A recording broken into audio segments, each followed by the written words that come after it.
everyone, it's Morphin Mania time. I am Captain Logan. And I'm DJ.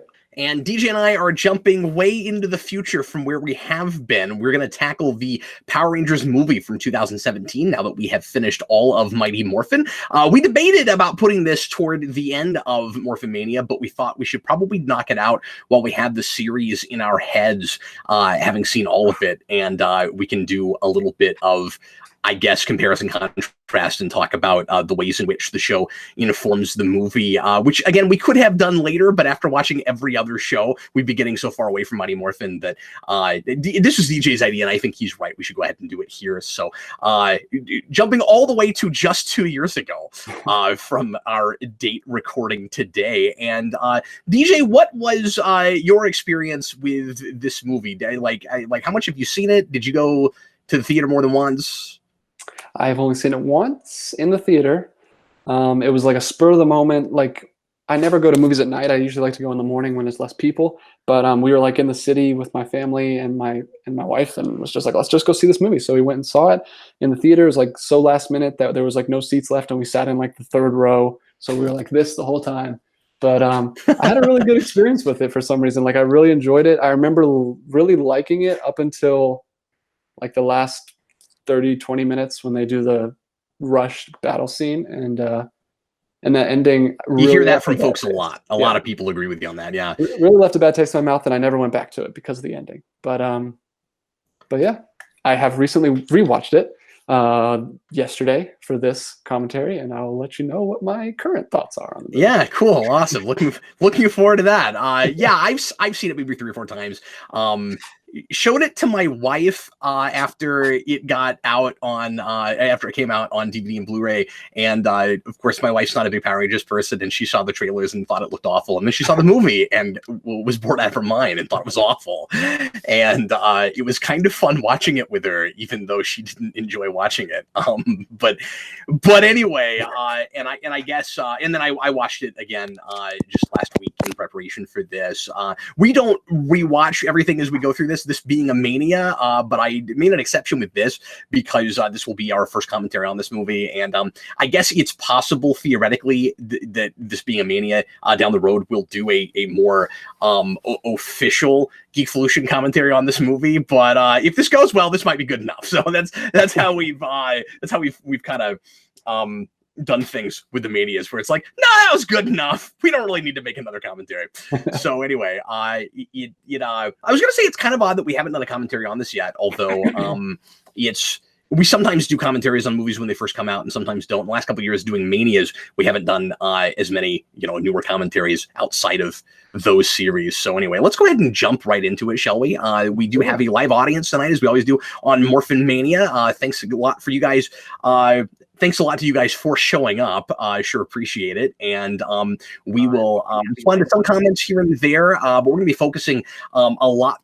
I want to say a lot more on the material than we usually do. Of course, we should be looking at what we're talking about, but I think this commentary is liable to be a little bit more in depth than our average Power Rangers commentary, especially because this is in a little bit of a different realm, a different class, or at least it would like to be in a different class, I would argue. And so we're going to have to look at this more like a real movie as opposed to is it good enough for Power Rangers? Yeah. But of course, we can have that discussion as well, because I've heard that argument where some people are like, well, you can't criticize too much about story flaws and things because for Power Rangers, it's really great. And it's like, yeah, but it wants to be at least a level above that. It's trying to legitimize the material and tell a serious story to some degree. And so I think you do have to hold it to different standards than you do Power Rangers. Do you agree with that, DJ? I would agree with that, yeah. And I think there's some acting in it that's still on the level of Power Rangers, but I kind of think so too. But anyway, well, let's go ahead and jump right into it. So we've got the Rabbit Room in the description there. There's a link, and that will allow you to see everything that we're watching as we're watching it. So you don't have to worry about syncing up, and you'll get to hear us in relative real time. If you're watching after the fact, this is available on Hulu if you pay for Hulu, and you can watch it there, or get out your DVD or your Blu-ray and get ready to sync it up with our commentary. Get ready to press play when I say now. Let's go ahead and make this happen. It's time for Saban's Nothing Power Rangers. Here we go. Everybody please press play right now. Now, is that a thing right out the gate that kind of that bugged you at all, DJ? Like, are you okay with just the Power Rangers title without any kind of a moniker? No, it didn't bug me, especially after Ninja Turtles. Well, that almost being they didn't do that. That's what's so funny about that. Yeah, that would have been, I think, a better title for that, but they got a lot of hate for that, so I understand. Yeah, I'm fine with it in theory. You're going to hear me say this a lot as we're talking about this movie, and I will be I'll forewarn you, I will be a broken record on this. This is a movie that by the time I get to the end, I'm not completely sure what exactly the film is going for and who exactly it's for, because it feels like it's kind of tonally uneven, and there's too much that kind of inconsistencies in the tone of it. I do start to kind of question that title, because it feels almost a little bit pretentious for as silly as this movie ultimately ends up being. This opening got me. I was so excited. Yeah, this is so cool. This is as cool as the movie's ever going to get right here. No, it really is. It looks awesome, and I want this movie. This has that Man of Steel thing where I'm like, no, just give me Krypton for 2 hours. But unfortunately, I don't even get this for 15 minutes. No, we don't even get as long as Man of Steel has this. No, we really need it. One of the things that really irritates me about this movie is how generic the mythology ends up being. I will also be a broken record about that. I'm going to talk about that a lot. And you don't get that sense right out the gate, because we create enough of a consistent dialect for this alien language that I'm strapped in, man. I'm like, oh, cool. We're going to really do something with this mythology and this aesthetic. And like, look at the intricate designs of the markings on Zordon. Like, it's super cool. Yeah, he looks awesome, and very Ivan Oozy. Yeah, that's actually kind of true. That's really funny. I like the idea of Zordon as a ranger. That's a thing that I don't think the show ever really came out and said.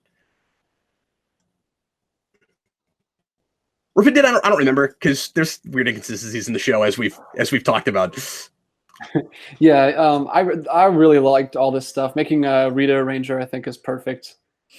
It just makes a ton of sense. Yeah, it fits perfectly with her having the green power coin for later. They set it up perfectly.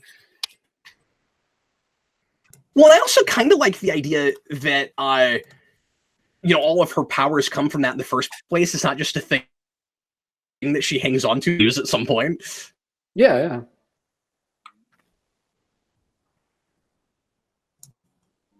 But that's all you get. That's it. So what we know is that Zordon was going up against Guess, and we'll find out later that all of that happens, and that's the reason that the Zords are gonna be dinosaurs. Yep. The rabbit room as well. Okay, I was just making sure it wasn't just skipping on me. So this was sort of infamous. I don't hear a lot of people talking about it now, but one of the big things though about right off the gate, masturbation joke in a Power Rangers movie. Yeah, this was weird. And I just don't know what it's doing there. It's strange, and again, it's like, who is this movie for? Well, it's the first of two of these kind of jokes. Yeah, there's, and then there's stuff that dances around it. Yeah. And so, like, is this a movie for adults that grew up with Power Rangers and want something more, mature with a lowercase m? Or is it like for kids, but we throw stuff like that in there for the adults where we're trying to make everybody happy? I will say this is an interesting shot that I haven't seen a lot. Yeah, it is. This whole chase we get from inside the POV right behind Jason. It's kind of cool. It gets a little crazy when they do the flip, but it's pretty cool. Yeah, and I'll tell you, it strikes me as a very Josh Trank type shot. Like, like way to shoot a scene. Everybody compared this to Chronicle, and of course it was very inspired by Chronicle. And I don't think it's just the plot stuff and the tone that it has in common with that. I also think that some of the directing is a lot like that movie, or other things that he's done. How do you feel about the title being placed the way it is? Just like right after that, you mean? It's just on black in the corner for 3 seconds, and yeah, it's very Batman Begins-y kind of, but even less bombastic. Yeah, no, that's true. It's real understated, but I wouldn't describe a lot of things in the film as understated. Yeah, that is really weird, especially how much like in Avengers, how much we make of the title card. Like it's slow, it stops and completely spins and like does this big epic music score and all that. There's like fanfare. It seems like the point of doing it there, because you say that it begins. I think it's more like the kinds of things that this movie is compared to in other genres, and what it was kind of pitched as, like Power Rangers meets Breakfast Club. And I've never seen that movie. I'm not saying that movie does that with its title, because I don't know what that movie looks like. But it seems like things like that trying to be kind of understated. It's saying like, don't expect this to be a big bombastic superhero movie. We're putting that stuff in the. It almost feels like we're literally putting that in a corner. Yeah, like they're setting the pace for you. Like they're like, oh, slow down. This is gonna take a while. Like, I see what you're saying. It's an interesting choice. And again, if the whole movie followed that idea, I'd be more on board with it. Yeah, if this went full Chronicle, I would be all in. Like, sure, yeah. I really dig the stuff with the kids, and I don't need. I mean, we'll talk about it later, but when it or if it was full on absurd, because a lot of the absurd stuff this movie does that other people complain about, I actually really like, but I don't know if it all works in the context of the setup of the film. Yeah, I understand. It's got to be a hard balance to do something like this, where you want it to be taken seriously, but we've got so many examples of good things that do it nowadays. I don't know why. Like the Marvel movies are they take themselves pretty seriously, and they're also, I mean, they go with the crazy out there stuff. So well, and there's the argument of if they go too jokey sometimes, but your point stands. Like this strikes me as, I don't know. This movie is very confusing to me. And I'm going to be hemming and hawing this whole commentary trying to figure it out. And I don't think there is any figuring it out. It really feels like 5 different people's scripts all crammed together. And I think maybe it was that. I think I heard that somewhere. It was that this movie took a bunch of scripts that were turned in that were like assigned, and then they just spliced them all together and made a movie. But it also feels like it was at one time not exactly this, and that some of this stuff maybe played a little bit better than it does now. I see a lot of compromise in this movie, and I see a lot of stuff missing in this movie. It just doesn't feel like a complete piece to me. Yeah, well, I'm going to talk about a couple because I watched the deleted scenes today, and there's a couple that should not have been deleted. It's kind of ridiculous. Darius Mina in the comments says it was written by 5 people. Am I right? Was it exactly 5 people?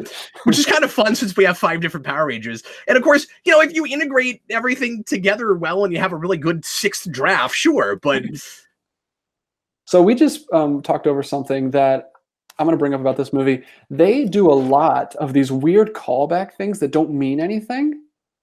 Yes. Like we just did did you just smack me? And he says, yeah, weird, right? And we do that. We bring that back later, but it doesn't mean anything. It's just like we bring it back just to say it again. And we do that like 3 times in this movie. Yeah, I think superficially all it is Jason doesn't like bullies. And Rita's a bully and he slaps her. I think that's all that is. But no, there's not a lot of great the movie that really come together. It doesn't feel like it's exploring a singular idea or even a couple of really good ideas. There are some really good germs of ideas, particularly in how the power is used and like what it's saying about teamwork and self-sacrifice and stuff. But it doesn't fully come together at the end. There's a lot of stuff in a vacuum that I really like the Kimberly cutting her hair and trying to this is your kind of classic like teenager trying to find herself and decide who she is, and she's made a big mistake and she's wanting to move forward and get past it, but doesn't exactly know how to do that. And it keeps kind of throughout the movie, like punishing herself. I like that again as a germ of an idea, but like, is it a redemption story with her at the end? Like, it seems like there's, the big thing this movie needed that it doesn't have, follow through. There needs to be stuff after the Megazord fight.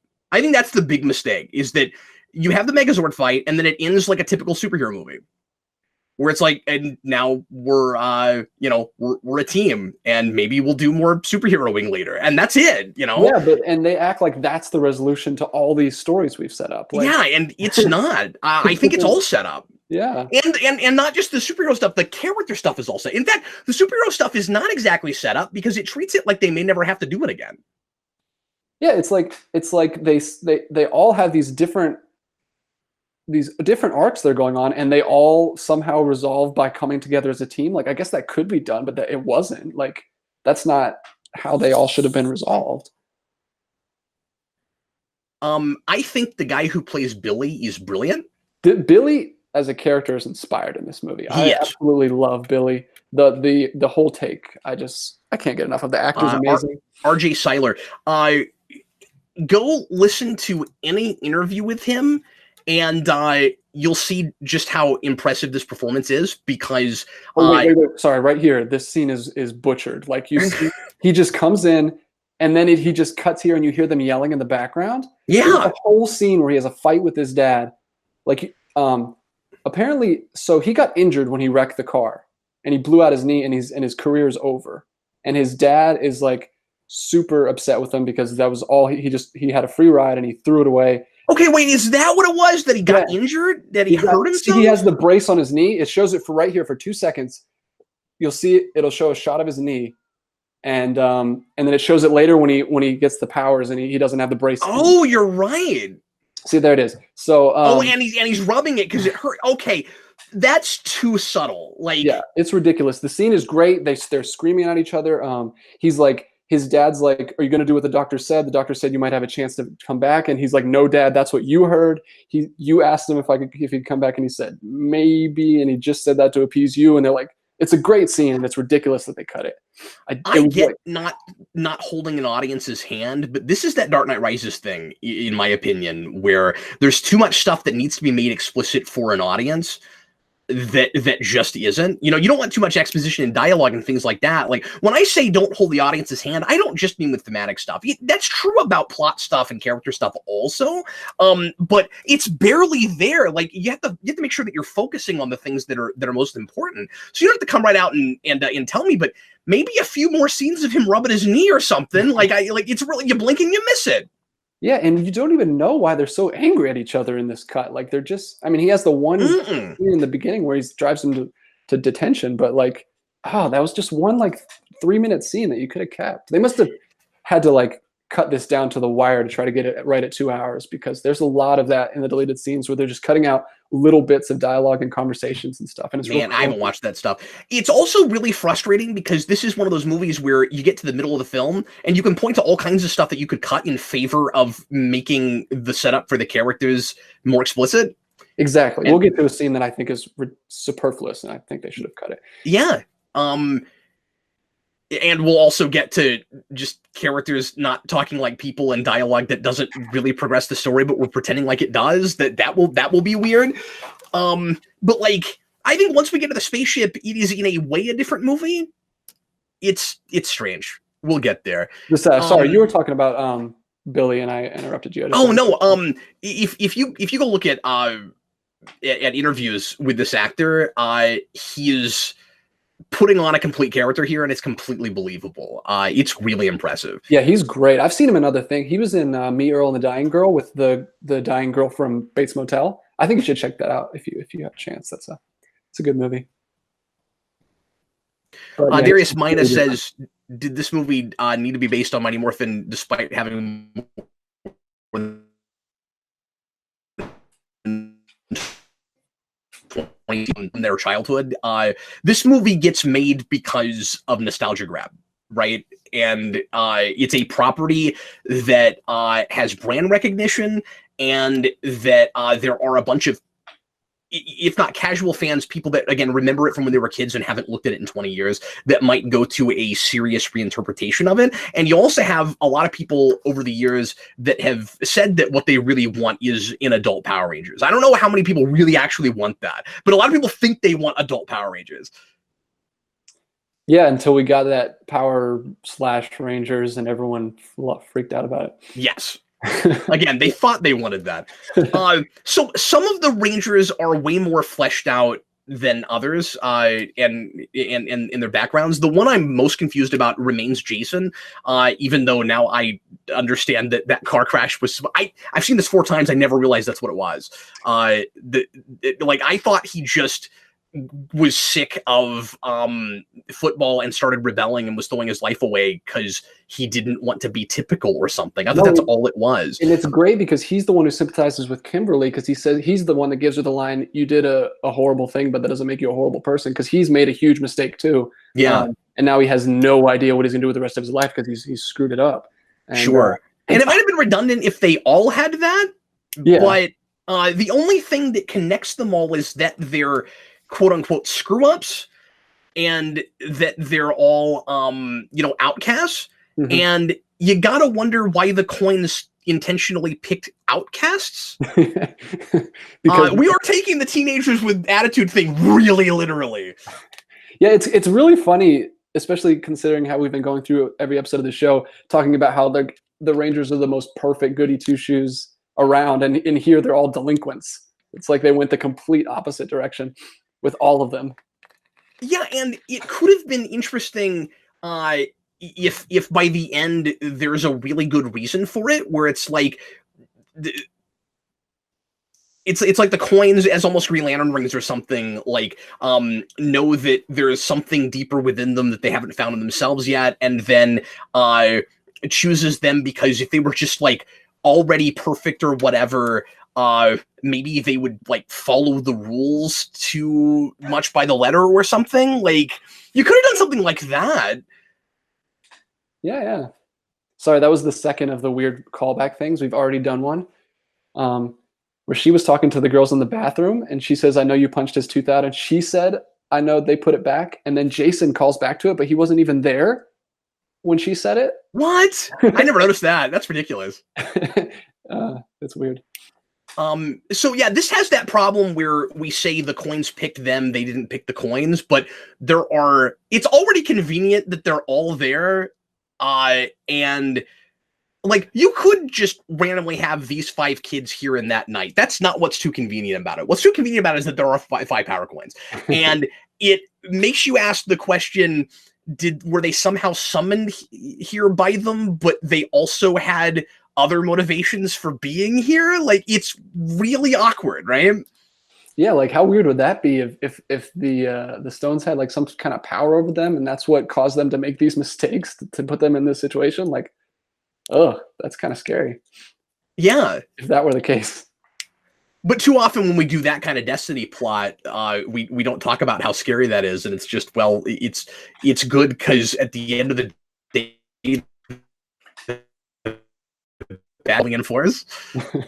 So I wonder if this was inspired by Dino Thunder at all, or if this is just a coincidence to have the stones, because this is kind of how they find their stones in Dino Thunder. They get those little rock things. Yes.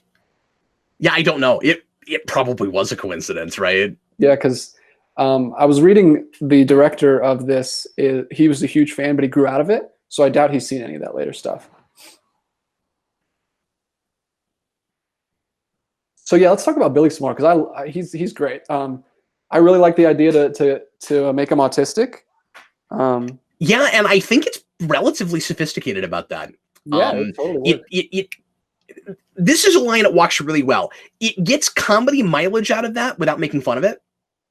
Yeah, he's just such a likable guy. Like, yeah, he gets some weird lines at the end that I don't it's not his fault. He just can't deliver them because they're terrible lines. But because they're bad lines. Everything else he does, I just love. Yeah, the Mamazord thing is dumb. Yeah. Why do we have to explain everything? Yeah, I don't like that. But anyway, no, you're right. He is wonderfully likable. He seems like and a lot of this is the acting. He seems like the most fleshed out of all of them in my mind, where he just feels like a real person. Yeah, definitely. And he's also not too horribly typical in like being the mechanic guy. Like, it's cool that doesn't just come from a nerdy place. It feels like that was the autistic thing. Seems like they were trying to say, like, in today's day and age, instead of just making him like a real typical nerd, what would be like a real contemporary thing to bring in to have him still like kind of be that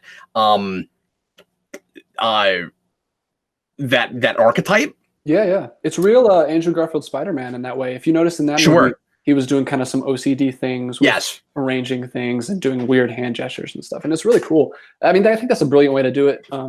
It's so much more thought out than just. And I also like that they have him come out. Yeah. And I like that they have him come out and say, like, I just like learn and see things differently.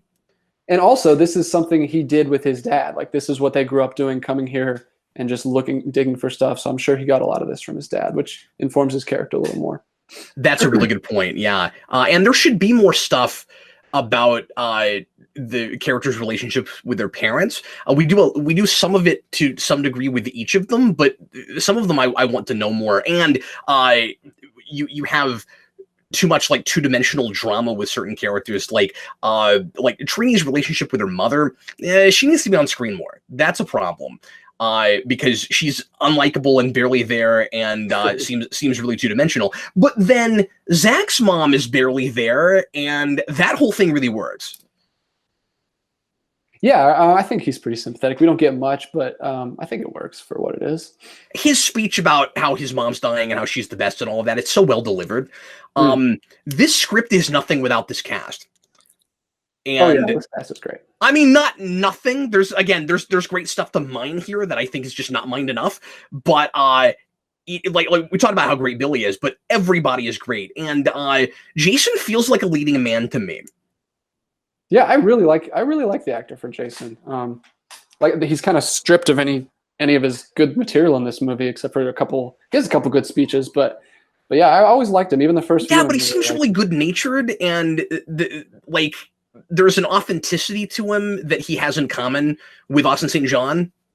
Yeah, that's true.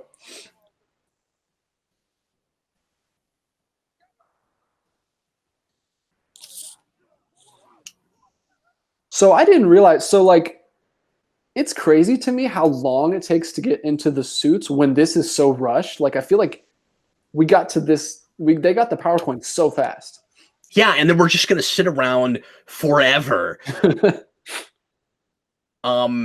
Because and again, at the beginning, it seems like it's not a superhero movie as much as it's kind of an angsty teen drama, and it's about like screw up kids that get into mischief, and it's coming of age, and through the alien artifacts, they're going to learn something about themselves. And Chronicle is that, but turned on its head and twisted, right? And it feels like this is maybe going to be the more traditional version of that story, but still with the Chronicle conceit of these kids are changed by these powers, and then instead of one of them going off and becoming a psychopath because he's insecure and can't handle the rigors of growing up, that might have happened to any one of them together, but because they're a team, it doesn't happen to them. How crazy would it have been and they become heroes? Where they went, though, if they did that exactly. I would think that's what happened to Rita. I would think Rita is Andrew from Chronicle. That would have been a twist if it was like the evil Black Ranger instead of the evil Green Ranger or something. Oh yeah, that'd be crazy. Well, and you can do anything you wanted to, right? So here we learn that Zach is completely insane. Yes. He just jumps on top of the car and says, "Are you crazy?" In his defense, he does say that he's insane. Yeah. So he's like, "You're crazy." I know. I'm crazy. I'm crazy. He's hilarious, and I love him. So this is the first WTF question. Like, yes, that is never answered and makes no sense. Should we go ahead and get into it? Yeah, their bodies just take them home. They wind up in bed. They don't know. They have no memory of it. Like, did the stones just take over? What in the world happened? Yeah, I have a lot of questions about all of that. So should we talk about this scene and Rita and Fish, or should we keep getting into that? We could talk about that in the follow-up. We can talk about the fish for now. Okay, we'll talk about the fish. So it's Power Rangers and there's fish. That's the first thing. You got to have that. There's not a fish monster, but we have fish. So here's what's weird, or here's what I can't decide. And tell me if I'm missing something. Is there anything about the Rangers getting the coins that makes this happen, or is this your really typical 90s superhero movie that these two things are happening simultaneously right now for no good reason? Yeah, there's no way that could. I mean, it didn't show like any like plates crack when they blew up the stones or anything. Like here's his other thing with his knee. Oh. It's like the Peter Parker in the 2002 Spider-Man where he's like, oh, I don't need it. We needed a scene at the beginning of Jason playing football. Yeah, all we got was like the audio when he was walking down the hall of like a game playing. Yeah, I think it like I'm not an idiot. I realize he's a football player, but what I didn't understand, and even if I got that he had hurt his knee in that crash, which I did not get, and like again, call me an idiot. I never picked up on that. If that's even if I got that, I wouldn't necessarily realize that that's why he stopped playing football, because when he's walking down the hallway and he's hearing that in his head, I don't know how long it's been since he played last. Like it should have opened with him playing football. Because that communicates to the audience, this is the thing. Well, and now he's famous and all that, but like maybe he quit a month ago. Like I don't know. I have to talk about the scene, but go ahead. Well, I'll just say this before the comments say it. It did give us a 3 weeks when they pulled up for detention after the wreck. So it's been at least 3 weeks. It's been 3 weeks since the wreck that he's sure, but I didn't know he was playing football then. Gotcha. How would I know that? I don't know. You see what I'm saying? Okay, I have to talk about the scene. And this is all weird and complicated, and we're gonna probably have to talk about it well past when it's relevant. But so here's the thing. First of all, the kids get in a wreck in the van. They total that van. That will be important later. The van is totaled. I don't think we ever see Billy's mom go crazy about losing her van. I don't think that ever happens. But anyway, so. What's that? Deleted scenes. I'll talk about it later. Oh, is it in there? Okay. Yeah, so the van gets all messed up, and then you'd think they were dead, but they're not because they have these powers. That's also going to be important. Remind me about that later, DJ. They morph armor, but they survived that. We'll talk about that. So anyway, they wind up in their beds and they don't know how they got there, and they wonder about it. This, by the way, looks like the exact corridor we get in Mighty Morphin all the time. Yeah, that's really cool. The split level of the stairs, which I love. It made me wonder if they went back to that school. I'm pretty sure they didn't, but it's pretty cool that that's there. Anyways, so they go back to they wake up in their beds and they're like, how did we get here? And there is talk about that. They asked that question. The question is never answered. Yeah, she says, I have no memory right there when they're on the stairs. Yeah, they're talking about it right now. So I just love him acting like he did it on purpose. The only thing we can figure is that the coins got them back home somehow. We're never told they can teleport. We never see them teleport. But one thing we do have, which we saw just a minute ago, is Jason looking at his power coin. And by the way, they don't look anything like what I would call a coin, but they call them coins. And it's weird that they pick them up and they're like, oh, they're coins, and then Zordon calls them coins, and that's weird. But anyway, so Jason walks into the bathroom, and the coin is sitting on the toilet in the bathroom, and it beat him there. So it got there somehow, which means the coins seem to maybe be able to teleport. By the way, we're only doing this right now so that we can have your really stereotypical like let's have a silly something goes wrong because we have power scene. And I don't know why it never does that again. Like, because those are the bullies right there. So the Stones had to throw chili on them. Oh, of course. But like, they're never fighting with their Stones later. Although those girls aren't even like bad. Like, Kimberly really ruined her life, and we're treating them like the bad guys, which is really messed up. That's true, but it seems like they were already horrible people before that, and she actually feels bad about it, so that makes her the relative hero in that situation, is that she cares. If they did that to her, they wouldn't think twice of it. I think it's supposed to be the idea. Well, but they're not actually horrible. Like, they're supposed to be best friends. Like, she talks about how she grew up with her. I'm going to bring up the deleted scenes the whole time. I need to stop doing that. But, no, that's okay. I haven't looked at them. I didn't even know they were there. I've not looked at the special features on this. But later on, when she brings up that she had to watch her dad see the photo of his daughter, it hurt her because she basically grew up with in their house, and he was like a second father to her. Oh, see, all of this background would be really useful, right? Instead, we got to watch this guy looking at a dead body around for a decomposed body around fish. Anyway, so the power coins seem to be able to teleport, and that would be an explanation for how they get around. But then later on, we will keep coming here. Although maybe they just always use her car. Is this another blink and you miss it thing? Because I never noticed that scene. They're riding in a car for 3 seconds. Yeah, that was Kimberly's kind of SUV. Okay, I have complained about this a lot, and I may have to retract it. Because I thought they were coming here on foot. but I think my criticism still stands to some degree, because we know it takes 2 hours to get up there, and it really feels like we forget that later on. Because they keep coming back and forth a lot. Yeah.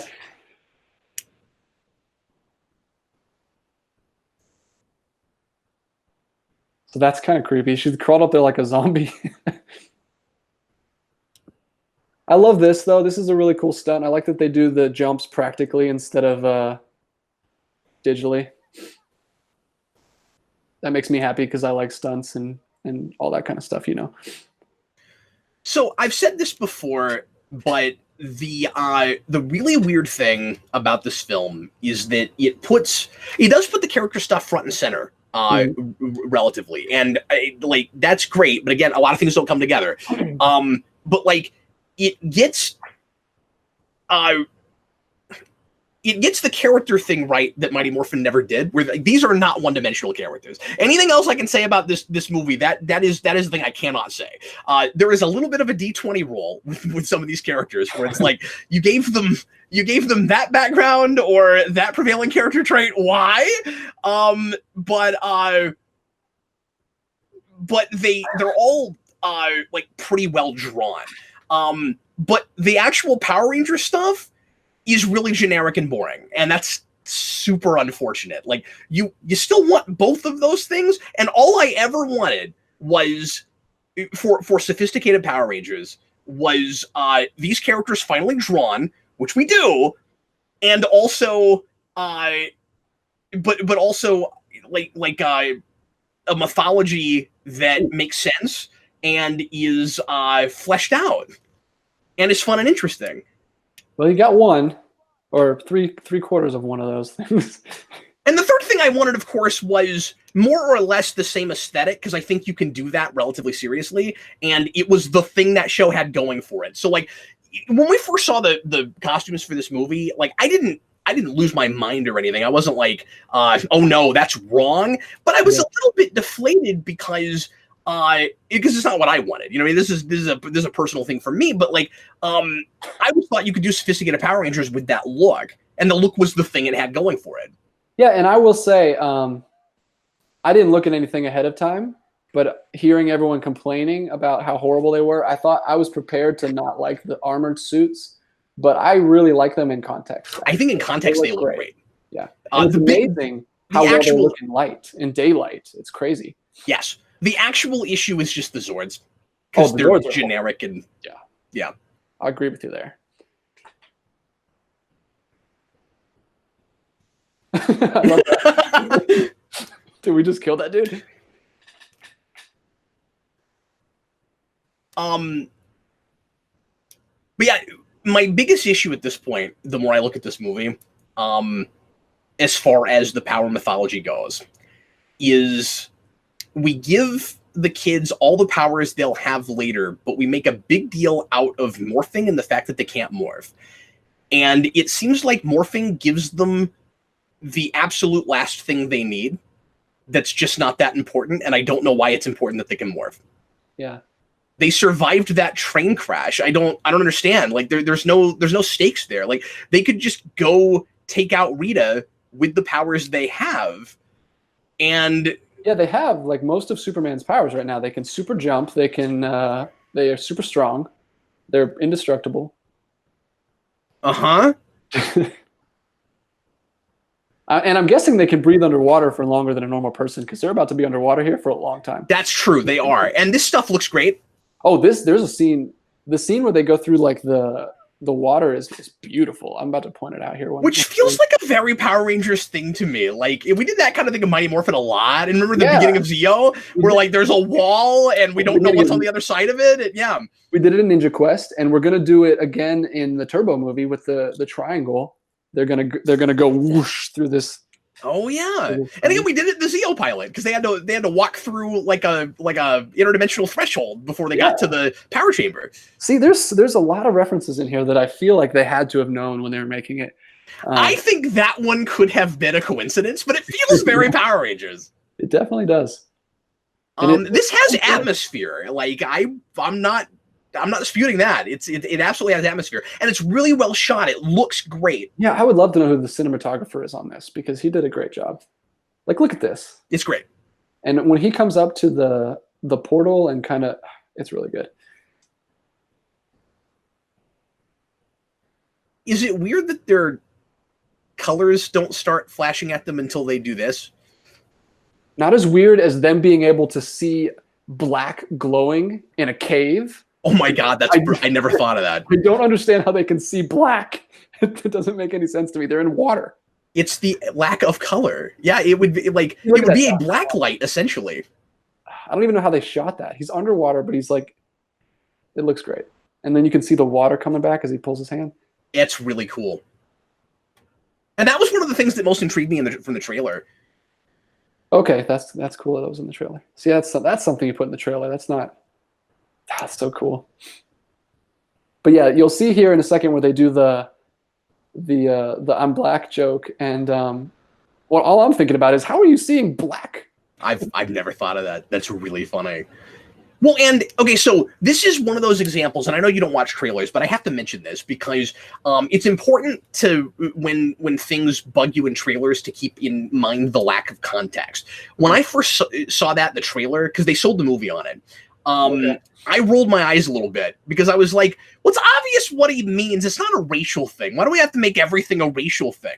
And then I saw the movie, and I was like, oh, he is autistic and he takes everything literally. Exactly. He totally would not get the humor in that. That kind of works. Now, I wish you'd started with it because after everybody else says I'm whatever, and I think he says I'm blue. Yeah, so doesn't he? Weird. And that's not literal. So why, when somebody says I'm black, you don't understand what he's talking about? It's still kind of a problem, but it's better in context.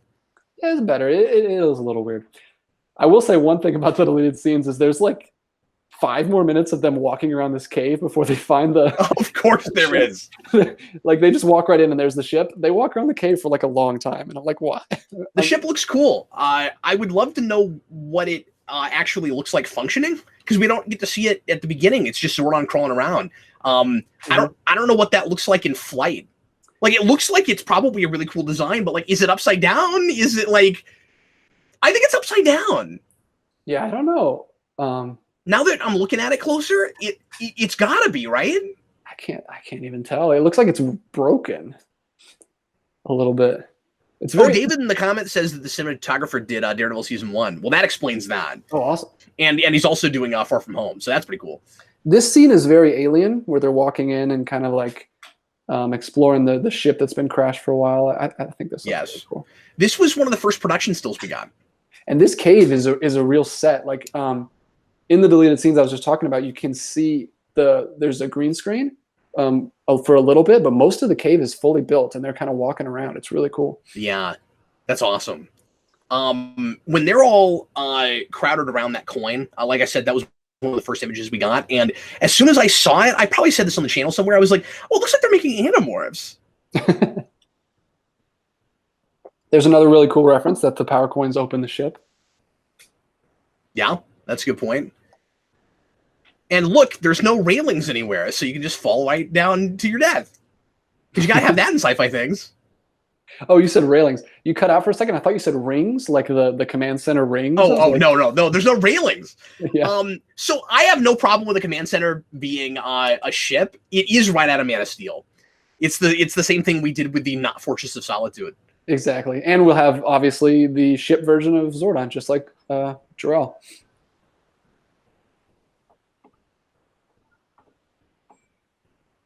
But I never understand if this is just his consciousness in the ship, or if this is actually, or if this is like a version of him, or if this is actually him. He just doesn't have a body.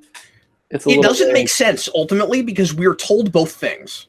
Well, yeah. Well, we're not told both things. We're told one, and then apparently he could theoretically like get himself back to being corporeal somehow. Because Alpha explains him as being the consciousness of Zordon, like the Jor-El thing, but then he has this ulterior motive for wanting the Power Rangers, or wanting these kids to become Rangers, because somehow something that gets him out of the wall. Yeah, he can resurrect his body or something, is what he says. And again, that's really weird, because it has something to do with the amount of power that it takes to morph, but all morphing is putting on a costume. That's all it does. Well, it doesn't give you powers or anything. It's just a costume. Yeah, they just call it armor. You could just have it sitting in a chest and open it up and put it on yourself, and poof, you're a Power Ranger. And the Zords are that. Like, the Zords should not be in a corner somewhere in this version. Those should be things that only manifest when you morph, because that would make sense if you're going to also have powers on top of morphing. And let me also say that other shows do that, but there are more things you can do when you morph than you can when you're not morphed. This doesn't have that. The costumes don't do anything except make it easier for you to pilot your Zord, which you can do anyway, apparently, because Zach does it. I know. I hate that. I already hate that scene when he gets in the thing. Awful. And it makes it even worse because he can get in it without his... that should be what you need the morph for, is to use this... because you see how they jack in? I don't know if you remember that. The like rope grabs onto their back and pulls them into the suit. It was just cool. Really need the suit to be... It's like Pacific Rim. You have to be connected to the Zord. And he just gets in it and drives it around. It's such a... Because we have to have like the typical joyriding scene. It really feels like different people wrote those two things and they never, put them together. That was the scene I was talking about earlier when I said it was completely superfluous, is that Zord scene. Oh, yeah. It's like it's not just superfluous, it ruins things. It messes stuff up. Rockman says that Alpha is a design improvement. I don't mind Alpha's design in this at all. I think it's very 80s. It goes back to like Short Circuit and stuff like that. Yeah, I don't like it better or worse than the original. I think it's great. And it's decently well integrated. I buy that he's there. Like, I'm fine with it. And I also don't mind that he is able to do like the tentacle thing, and that he's like a training robot. You know what I do mind, though? That he seems to be all of the ship's defenses. Like, you shouldn't be able, even if the coins choose these kids, you shouldn't be able to get in a Zord and write it out of there without something stopping you. Yeah, so get ready for the most arbitrary set of rules, starting with the 5 of them standing on those things somehow awakens him. But he can't... I don't know what the point of that is.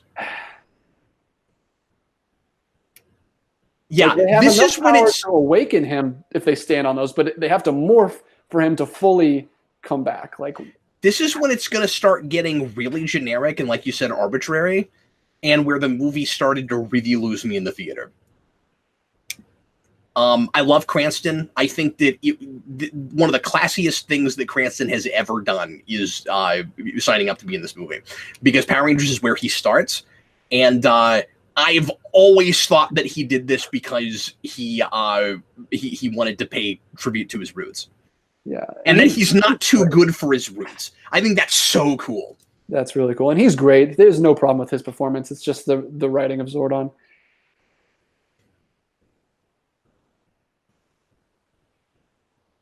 And this scene here is a pretty decent recreation of the Day of the Dumpster scene. Yeah, sure. If you'll notice that, especially because they're going to walk out. Yeah. Kimberly speaks up and says some line just like Kimberly does in the original, and then they all walk out, and it's pretty fun. But she's not a Valley girl, even though she's a cheerleader. Yeah. Mm-hmm. Well, she's changed her entire. This is after she cut the hair. I also don't mind the. Oh, that's true, right? There's pre short hair and post short hair, Kimberly. I like Zordon on the wall. I agree with people that say that it's like those like pin toy things.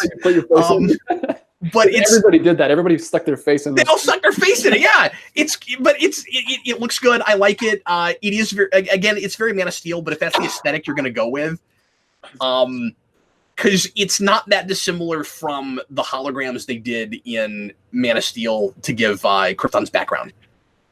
Yeah, that's true. So we got the Zeo Crystal. So somebody watched Past Mighty Morphin or heard about the name of the other show, because there are a lot of things about this movie that make it feel like an adaptation of the first 3 episodes. It does kind of have that. Well, the Zeo Crystal is in the 3rd season of Mighty Morphin, so. Well, that's true too. But what's weird about the Zeo Crystal in this, and this is an absurd thing that I like if the movie is a little bit more self-aware and embraces the absurd stuff. It is at odds about that, which is my problem with it. But DJ, I like the idea that in this universe, science is just wrong. That it just goes, no, the origin, not that we know exactly the origin of life, but the reason there are life on planets is because there's this magic crystal in the under the ground somewhere on each planet, and it makes life happen, and that's why we have life. And I know Bill. I love how Billy can gleam that just by looking at that little hologram thing for 2 seconds. See, and he sees patterns and stuff. That's very Josh Trank of you. So this scene, I don't know if you've seen 2001: A Space Odyssey in a while, but when it just cut to him sitting in a chair, and then it cut to him opening a door, and then it cut to him walking out, that was very the end of 2001 to me. Oh, weird. I don't know why. I just get that vibe from it. So this is where the movie loses me, and where it is too much like the original show, and it wants me to take it more seriously than this. Zordon can do anything, just like he does in the show. And here, and these guys don't seem that surprised by it, for some reason he can see the future. Yeah, and all he said was, "Why would you show us that?" Like, yeah, what? How did you show us that? It was a vision of the future. Why are you able to do that, Zordon? And like, is this a heroes thing where like you went around the universe and you knew what was supposed to happen and it was horrible, so you try to fix it? Is that? I just need explanations for things. I just need a little bit of information. That's it. Yeah, well, if you're consistent with it, and he has this science that lets him see the future, because he can like, do a time travel thing, that's fine, but tell me about it. Why is he able to do that? Seems like the only reason we did that was so that he could have some exposition. He's like, well, Rita's going to make Goldar, and it's like, he has to know that because he's Zordon, and he knows that by seeing the future. So I guess in that way, it's a little bit better than the show, because that Zordon just knows stuff for no reason at all. This one saw the future, okay, but I don't know how he was able to do that, and why. Is that what he always did? I don't know. Yeah, and I don't know if he's actually seeing the future, if he's just saying that's what's going to happen if you let Rita, because he knows what Rita's going to do. They come out and say it was a vision of the future. Well, yeah, but he could have just created it with his like holograms, like, because he knows what's going to happen. I don't know if he actually. I don't know. I don't think there's any time travel involved. You don't?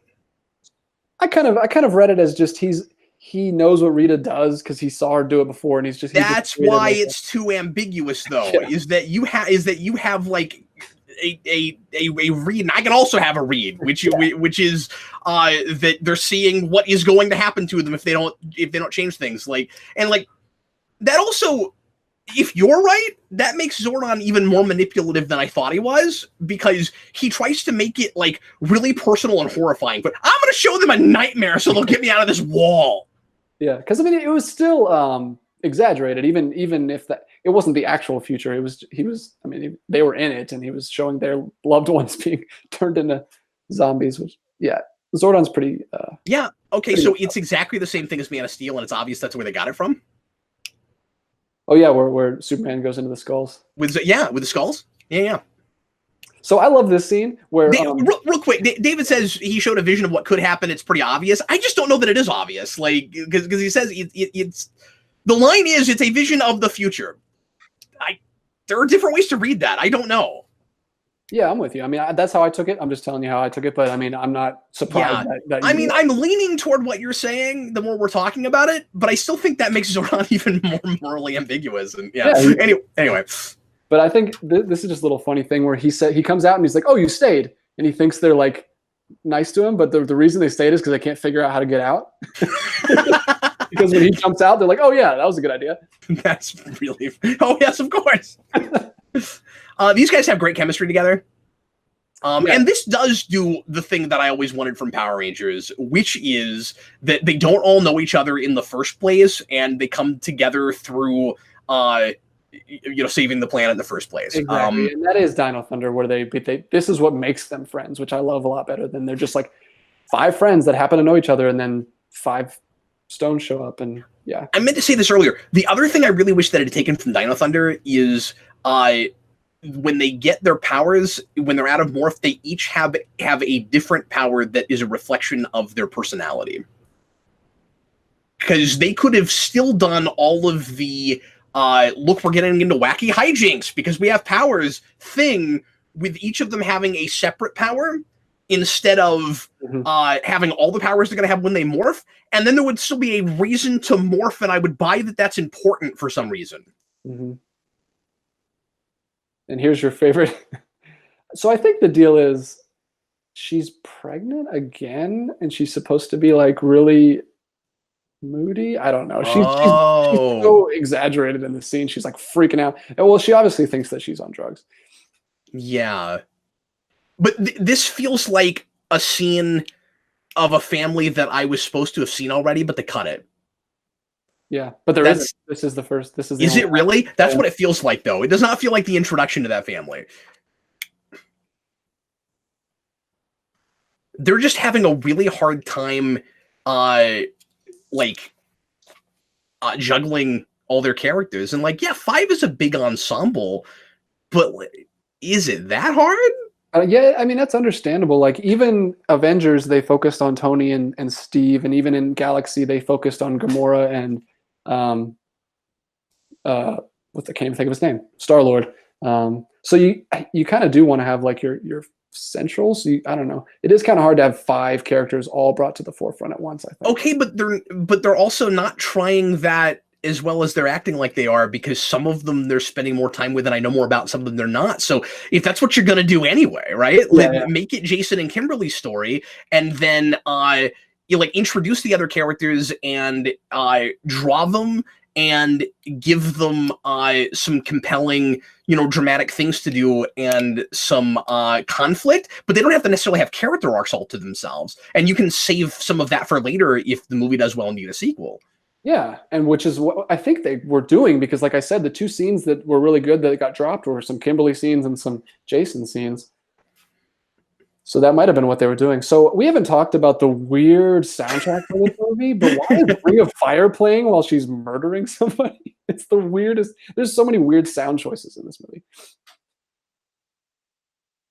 If that it's a metal version, imagine if it was the original. That would be very strange. Johnny Cash just with the original tempo, and it burns. The Ring of Fire.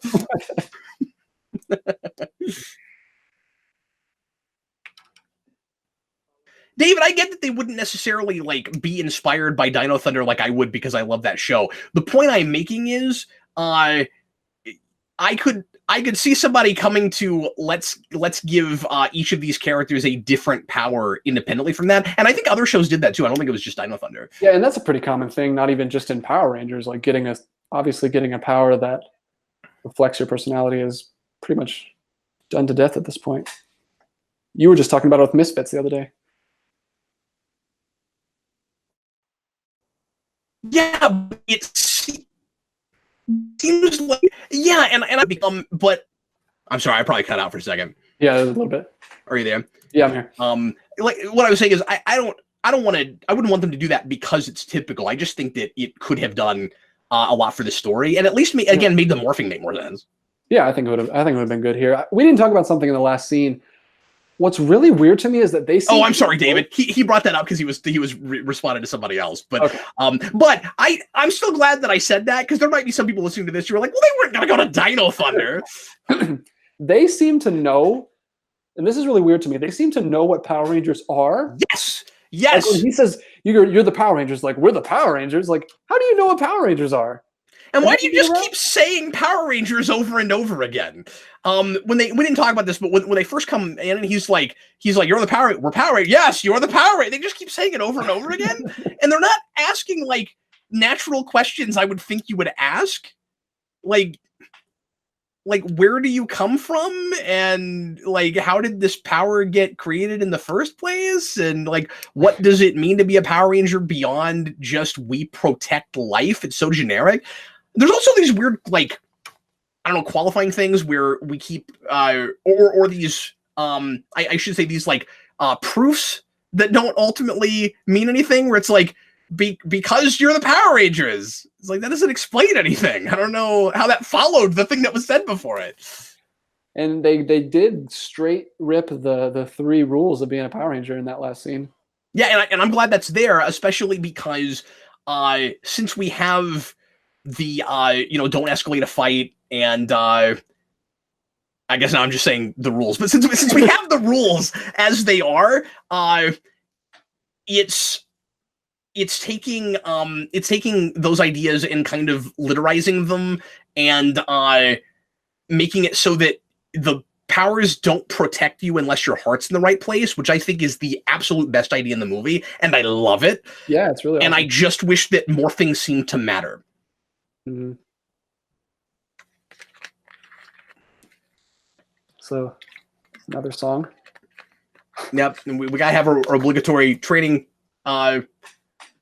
sequence. Somebody earlier in the comments mentioned that this movie doesn't really have martial arts, which is kind of problematic, because that's what Power Rangers is all about. I really have a problem with the secret move that he teaches them is a grappling move, when that's never ever been what Power Rangers does. They're always doing acrobatic martial arts and stuff like that. Like, you'll see he teaches them just a basic slip and then a takedown, and it's like, that is the secret move that they're going to defeat Goldar with at the end. Is this?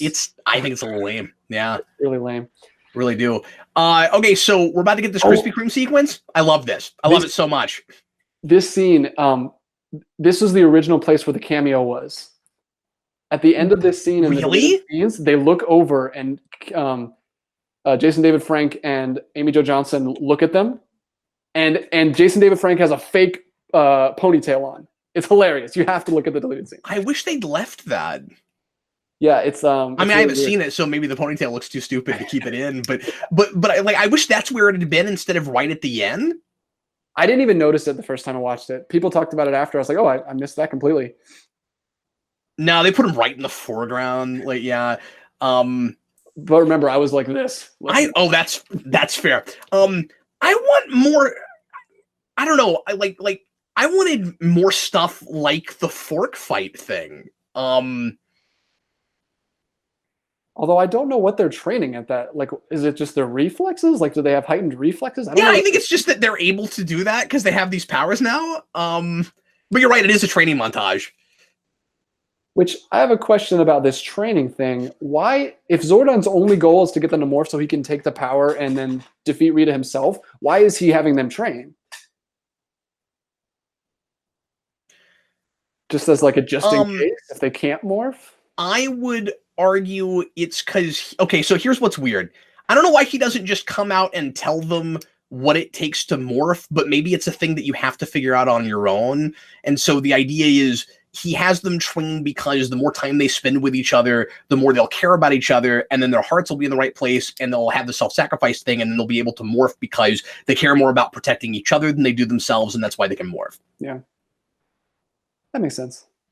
But yeah. And so Billy somehow figures out where the Zeo crystal is because he puts together a conspiracy chart on his wall, and all those things lead to the Krispy Kreme. I don't know what the detective work was.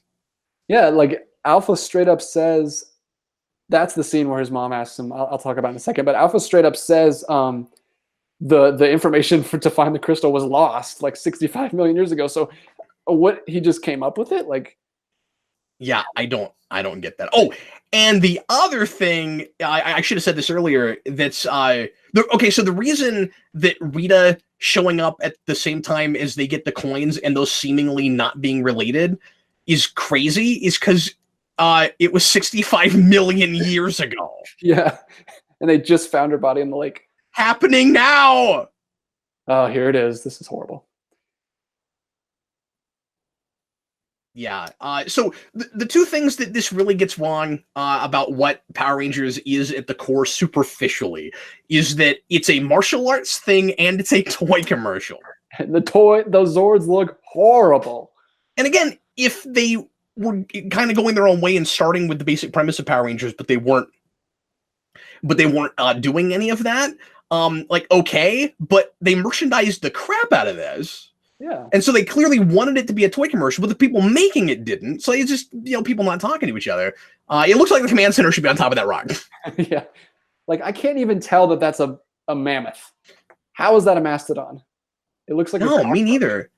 And I read that there were like arguments about the designs of these and like making, things look enough like the dinosaurs that they're supposed to be and stuff. But, like, I can't see it at all. The only one that looks more like the animal is the T-Rex, and it looks dumb. They shouldn't have made it look more like a T-Rex because T-Rexes are very stupid looking. And then we'll see at the end when they put the Megazord together, with the exception of the head, it just I didn't think of this in the theater when I was watching this the other day, and we'll look at it again, see if I'm right about it. The impression I got the other day was that they were trying to make it look like a giant Power Ranger. Well, it's just a big gray machine like robot. It does not look good at all. Yeah, but it's got the thing in the middle that they have on their chest. Okay, interesting. It was an interesting read.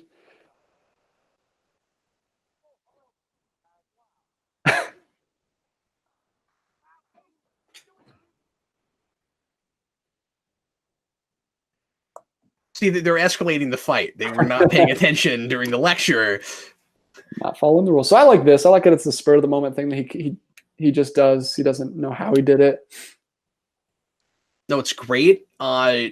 Of course, the audience, or I would assume a lot of the audience, has been desperate to see a Power Ranger in their Power Rangers movie, and suddenly to see this for 5 seconds, and then it's going to disappear.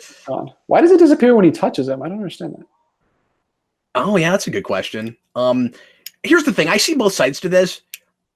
If you're trying to make a really character-driven Power Rangers thing, it is an interesting risk to take to have the whole movie be about their being able to morph in the first place.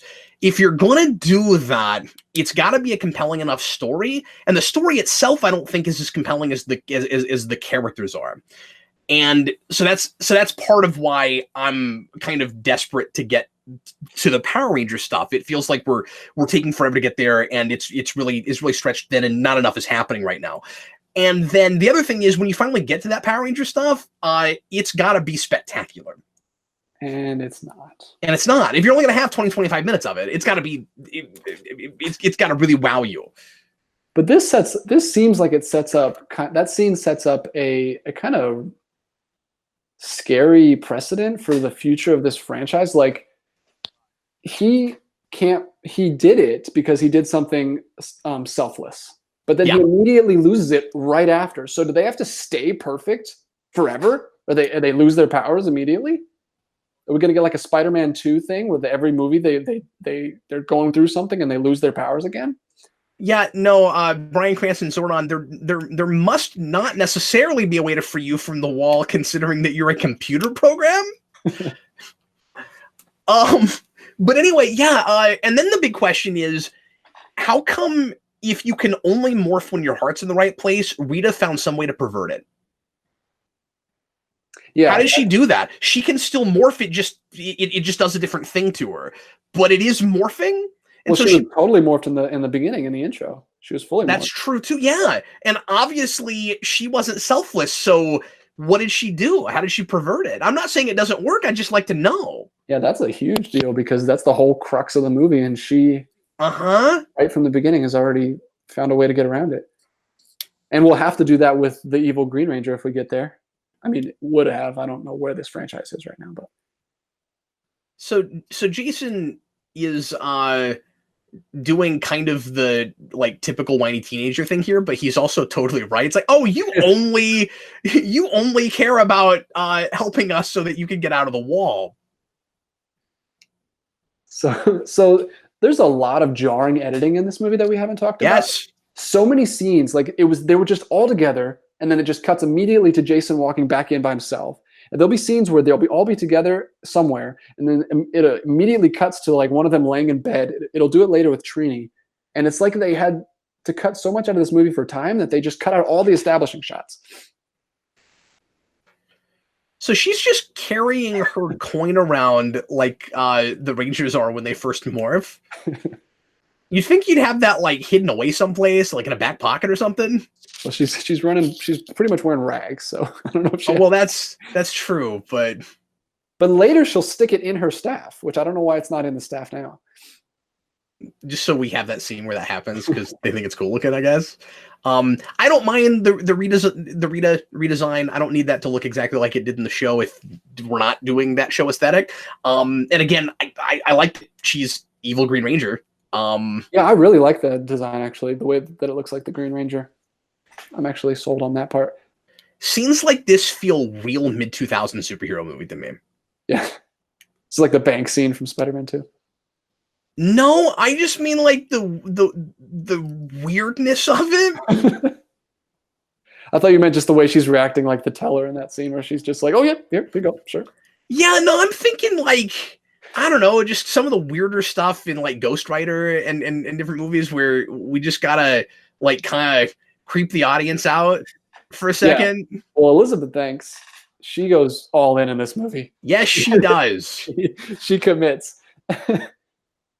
And I like that she's a complete psychopath, but I can't imagine what she was like when she was a Power Ranger. And I'm not saying I need a whole bunch of flashbacks, but I just wish Zordon was more specific about stuff. For me, it's not enough for him to just say, like she was a great warrior and she was one of us, but she was corrupted. Like, what corrupted her? I want to know something. So I love this cop who just a little shrivelly, like old looking woman in rags just turns around and he blows her away with a shotgun. Dude, how are you on the job? I never thought. Okay, so when she asked the putties, "Did you miss me?"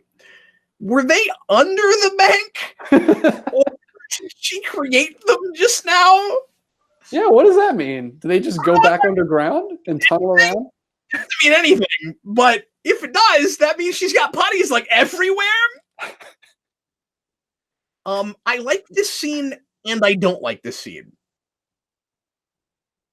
What's that? Oh, where he asked them to go stay up on the mountain? Where they all where some of them kind of open up to the rest of the group and some of them don't. It's a great Trini scene. Yeah, it's great for her. I guess I'm just impatient to get going with stuff. And I think sometimes the movie is accidentally keeping us in the dark about things and creating mysteries it doesn't mean to create, so that when we finally get the answers to them, they're just not super like satisfying or like mind-blowing. And I'm not saying that every answer to a mystery has to be mind-blowing. We are like an hour into the movie before we find out what horrible thing Kimberly did, and I don't know why it takes that long. Yeah, and it's not that much different than what we think she did. She acts like it's so different, and it's the only thing that's different is she didn't take the picture. Her friend trusts her with the picture, and I don't know why. I mean, I know why she doesn't want to. I understand why the character's doing it, but I don't know why Yes, the story is writing it that way. me too. I get that, but it's this thing where characters aren't communicating because we're trying to do we're trying to do character drama, and B, we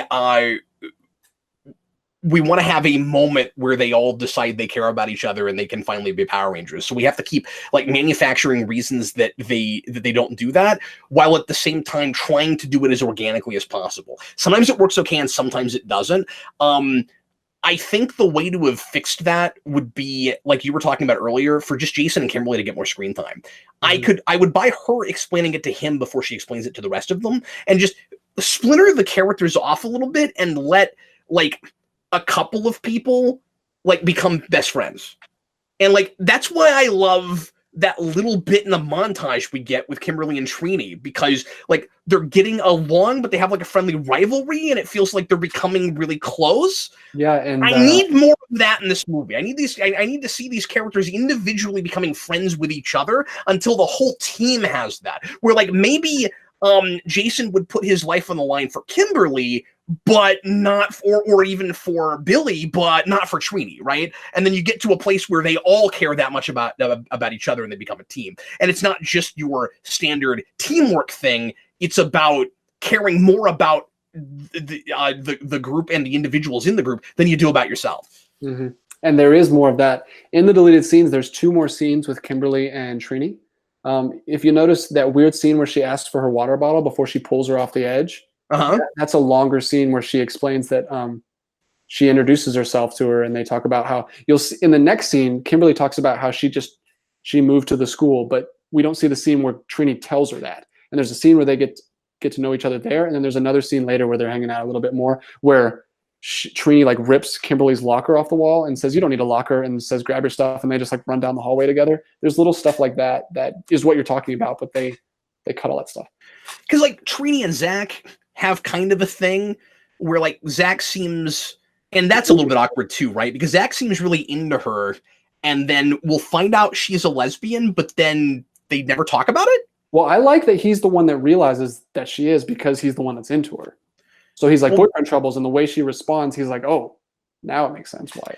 That's true. And this is minor, I just wish that there was maybe a little bit of a follow-up after that, where he's got to be pretty disappointed about that, right? Like, we just never talk about it again. Well, and there's a weird scene. I'm not saying he should still try to pursue her. I'm just saying it's weird that, like, wouldn't it be nice if he started kindling a friendship with somebody else and said, I was really into Trini. It's kind of, I'm sad, I understand and I sympathize with her, but I'm also disappointed now. Yeah, he's kind of the outsider, even among these outsiders, because Jason and Billy are really close, and then Jason and Kimberly get close, and then Trini and Kimberly get close. So it's like Zach is just kind of left hanging out there. And he seems to have not a death wish, but he's just not afraid of anything because he's about to lose his mom, and that's his whole world. So wouldn't it be really interesting if the other 4 all made like a really close click, and it was like Zach that has the character arc where he has to like really find it in himself, almost in like a Riggs and Murtaugh kind of way. Like he's got to find it from Lethal Weapon. Like he's got to find it within himself to like want to keep living. Yeah. And then come to care about these guys. Like I really like that idea that like he's the outcast. He's off to the side. So there's a weird thing that keeps a recurring thing with Rita, that she keeps dripping on people. And but she's not wet. So is she just slobbering on people? Like, what is that? It happens later at the pier too. So we talked about this when we were reviewing or when we were watching the early episodes of first season Mighty Morphin. There's a scene where a couple of Rita's minions break into Trini's room, but it was all a dream, so it's weird. But we were thinking, since that was an early episode, maybe that's why they made it Trini, because they were thinking about them. Mm-hmm. Also, it can't be a coincidence that right after we learn that she is a lesbian, that there's all this kind of like awkward tension with Rita. She starts acting all super sensual and a little weird. Oh, that's true. Yeah. She's saying, But again, like, that seems arbitrary. It seems innuendos. just weird for the sake of being weird. Yeah, well, she's saying some innuendos like, "I'll show you mine if you show me yours," and it's a little. I don't know. I felt like it was, especially because it follows that scene like right afterwards. So it's like overtly sexual for no good reason. Also, she's just messing with her. Does she explain this to her parents? She's totally destroying her. Oh, destroys her room, yeah. Well, and then the question is, how much does she know about these kids? Because maybe that's her, like, knowing, like, Trini's deep secret, and that she's messing with her because she's, like, bullying her for being a lesbian. Is that what it is?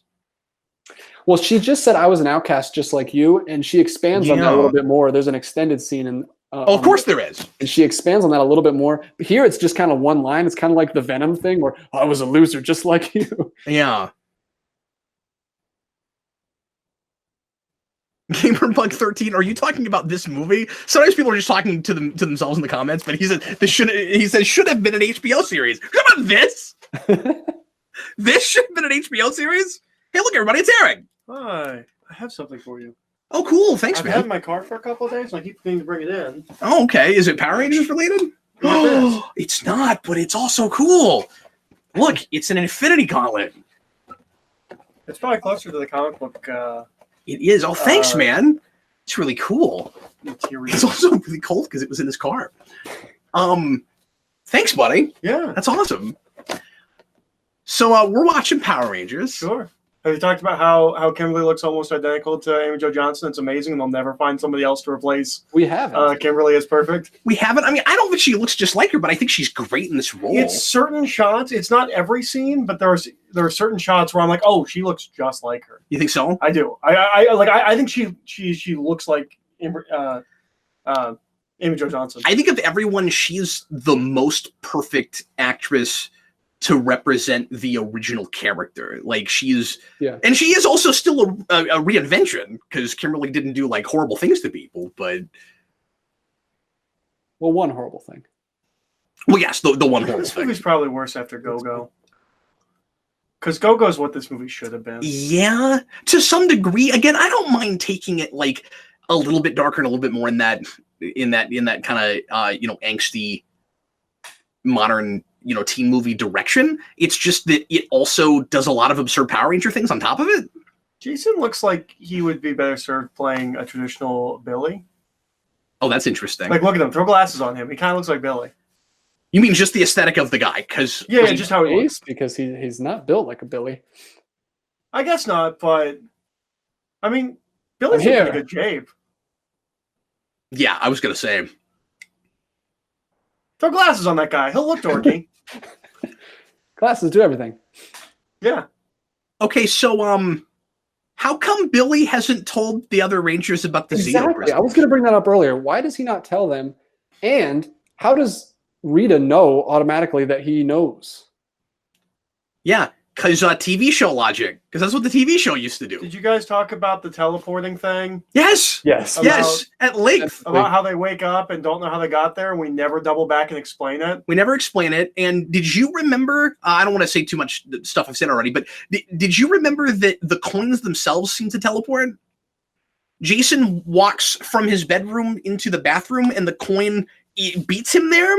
It was sitting in his room, and then it beats him there. Oh, no, I did not remember that. Which means they seem to teleport, so that's an explanation, but we never see them do it. Weird. Yeah, it's really strange. That feels like a continuity error before it's something intentional in the film, right? No, it is intentional, because they make a point of it, because he's looking at the coin, and then he's surprised that it's suddenly in the bathroom. He picks it up, and then that's when he breaks the toilet. No, it beats him there. Yeah, it's that kind of thing where they're trying to they can't get away from it. It just keeps following them. Yeah.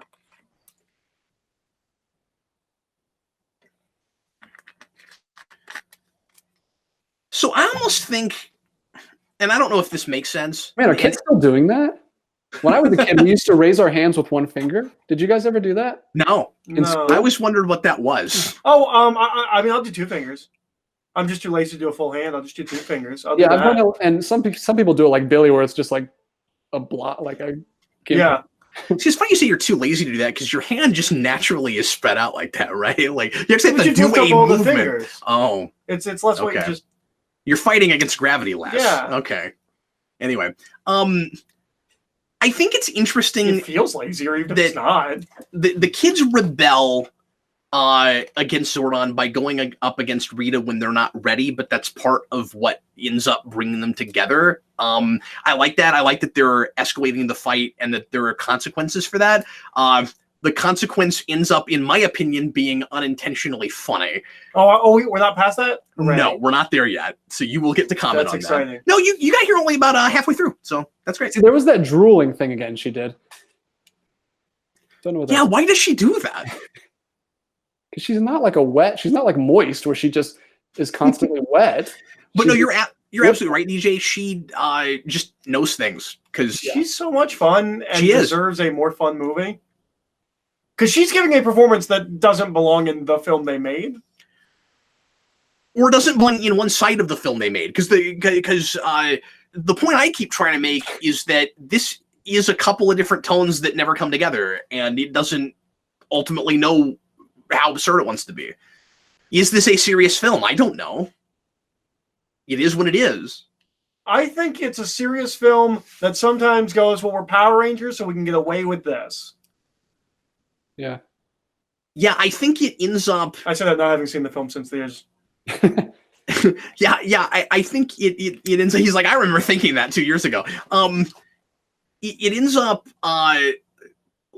like, using that as a crutch, but I don't think it starts from that place. I think it starts from 5 different ideas that were all thrown together. Mm-hmm. Here's a... And we know that some of those were more playful than others. Yeah. Yeah, because you said one of them. We know Max Landis was real fun, and then he talked to someone after because they said that they were taking like all of their scripts. He's like, "Well, what was your script like?" And the other guy was like, "It was nothing like yours." So it's a small thing, but I like that she calls them just by their colors. She just calls them blue. I do too. Yeah, Eric's commented on that. And that's a thing the comics do. Where when they're, I think especially Go-Go, like when they're fighting, their code names are just blue, yellow, pink. That's also a thing that we do in later Power Rangers to some degree. In my head, I associate it with like the girl villain, like the hench chick. I think has a tendency to do that. At least in the Disney era, that will happen sometimes. And it makes sense because she was a ranger, so if it is kind of a rank thing, she would be used to it. This is a special place. So I got to come down on this. A lot of people hate the product placement in this movie, and they think the Krispy Kreme thing is too silly and going too far. And again, there is some tonal inconsistency in this movie. But if we're going to embrace the absurdity of Power Rangers, I like it a lot. I think it's hilarious. But the counter argument is this film is not embracing the absurdity of Power Rangers. Except there are other things it does that are really absurd and not just that. So like there is a script that was put together in this movie that has stuff like that, and they left it all. And so like you're saying that because it's trying to be as character driven as it is, but then there's this like more self-aware silly Power Rangers thing fighting against that. I think those things can be integrated better. I really do. I mean, Billy was in detention because he blew up his lunchbox. Yeah. That's pretty absurd. And that is a place where we don't get information, and I think it's hilarious. Like, he just said that, yeah. I don't know why they did that. Oh, that's a good point. Rockman asked if the Krispy Kreme is the new juice bar. I mean, it's not as healthy. They should hang out there all the time. Yeah. That's where teenagers with attitude would actually hang out. We don't actually know what they served at the juice bar very much. It was usually just like sandwiches and stuff. And juice and cakes. And they had like protein shakes and things. Oh wait, this is him dead now. Yes. That was his dad. That was his dad. He drowned. I like the "we should start a band" thing a lot. I forgot about that, and I've never talked about it. Yeah, they were throwing around earlier. A little we knew you. What would have been really cool is if that was the thing they did together. You know, wouldn't it be neat if at the end of this movie they all got together and they were jamming? Like, yeah. How did they edit this with the straight face? I don't know. Are you with us on this, DJ? That the Hallelujah thing is going way too far, or is it Hallelujah? No, it's not Hallelujah. Hallelujah. What is Stand it? By Me. It's oh yes, that's right. That's what it is. But much like the thing in Aquaman, it creeps up on you. Like you're like, are they playing? And then Is like, that oh my god, it is. It is Africa. No, so Aquaman took me out a lot more than this. Actually, I've never heard the song, so I didn't even know that it was a. Oh. So it didn't take me out actually. This is a very classic song, but I know it because Timon and Pumbaa sang it on the beginning of the VHS for A Kid in King Arthur's Court, which, as I've mentioned before, is the movie that I was watching instead of Power Rangers, the movie at the drive-in. It's all connected. Oh yeah, you brought it full circle. So you ready for some more arbitrary Zordon rule game? Yeah, because this is actually insane. Like, how does he know? First of all, why can only one person come back? Actually, first of all, how does them morphing make him be able to resurrect his body and put his consciousness back in it? And how is that the same as just bringing someone back to life who's dead, who he doesn't? Well, Zordon has to give back? something up, right? Like Zordon has to do something, right? No, yeah. Well, he can't come back. Well, yeah, he says only one can come back. How does he know that? So he can't come back to life, even though his consciousness is in a wall, because we're going to resurrect Billy. So we're doing the Superman 2 thing, where we say, except the Superman 2 is actually kind of worse about it, because we say that he can't get his powers back and then he gets his powers back. But it is that Superman 2 thing. But he actually has to recreate his body, he says. But Billy, all he has to do is like, I don't know. So you're saying, how are they even the same thing? How is it even interchangeable? And how does he know that he can only bring one person back? How's he ever? He's never done this before. Well, can he only bring one person back because he has to like give up his ability to come back? Well, I know why it's there in the script. I'm saying like the rule. No. What I mean is it like an equivalent exchange thing where it's like I can't come, whatever it is that makes you come back. He's giving his up to bring Billy back. Right, but what he's saying is they're not in any way the same thing. They don't seem to be interchangeable, because he's a consciousness in a wall that's like the Jarrell thing without a body, and he's a body without a consciousness. Yeah, and how's that the same thing as bringing a guy back to life who's probably still got enough stuff going on in his brain that if you could bring him back, he'd be okay. Well, do souls exist in this universe? I don't know. Maybe Zordon gives up his soul. Oh. But yeah, I like, maybe it's going too far to say that it's like super manipulative or whatever, but you're not going to make me like feel really bad or tear up in a scene where I know that you're not going to kill off that character. Like, I just know that's not going to happen. Well, it is. They haven't even morphed and been Power Rangers yet, and then like 2 minutes after you do that song and you try to do this tearjerker thing, you bring him back. My best no prize for the Zordon thing is that they only have the resources to bring one person back. Like, that's the best explanation. Is that like whatever like energy or whatever they have to use, they only have enough to do it once. But like the White Ranger, what they're using to do it is morphing. It's because they finally realize what they need to do to morph that the morphing grid opens, and then Alpha says, "Go ahead, step through." The morphing grid's open. How does stepping like it's like he's somewhere that he can step through? Is the morphing grid heaven? Right, because this is so. Yeah, no, it doesn't mean anything. And clearly, either they've not thought of it, or it's just so compromised that it feels that way. Because they're going to have to do that every time to morph, but the power isn't there anymore. So it's like it's something on Zordon's end. I don't know what's going on. And Eric, the big thing I picked up last time I watched this, because I watched this again the other day in preparation for this, and I'm stuck on this. I can't get away from it now. We're making a big deal out of how much power you need to morph, but the morphing doesn't do anything except give you a costume. Yeah. All it does is give you armor. You already have all the powers in you, and they seem indestructible because they got hit by a train and they survived. So I don't even know what. So it's crazy to me that I don't mean to be a broken record, but it's crazy to me that we're making such a big deal out of morphing and how important it is, but also that like it takes an immense amount of power to put on a costume that you could just take out of a box and put on you. Because they wanted to be a dark, serious teen drama and save the silly costume stuff for the end of it, but they still wanted to have superpowers so they can have action scenes. Oh.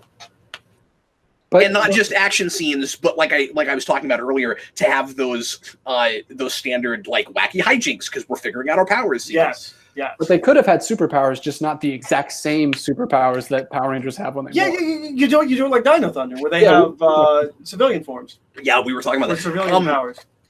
David likes this movie a lot more than me, and he's been complaining this whole time about how much I'm complaining about this movie. But I completely agree with him about how great the music in the scene is.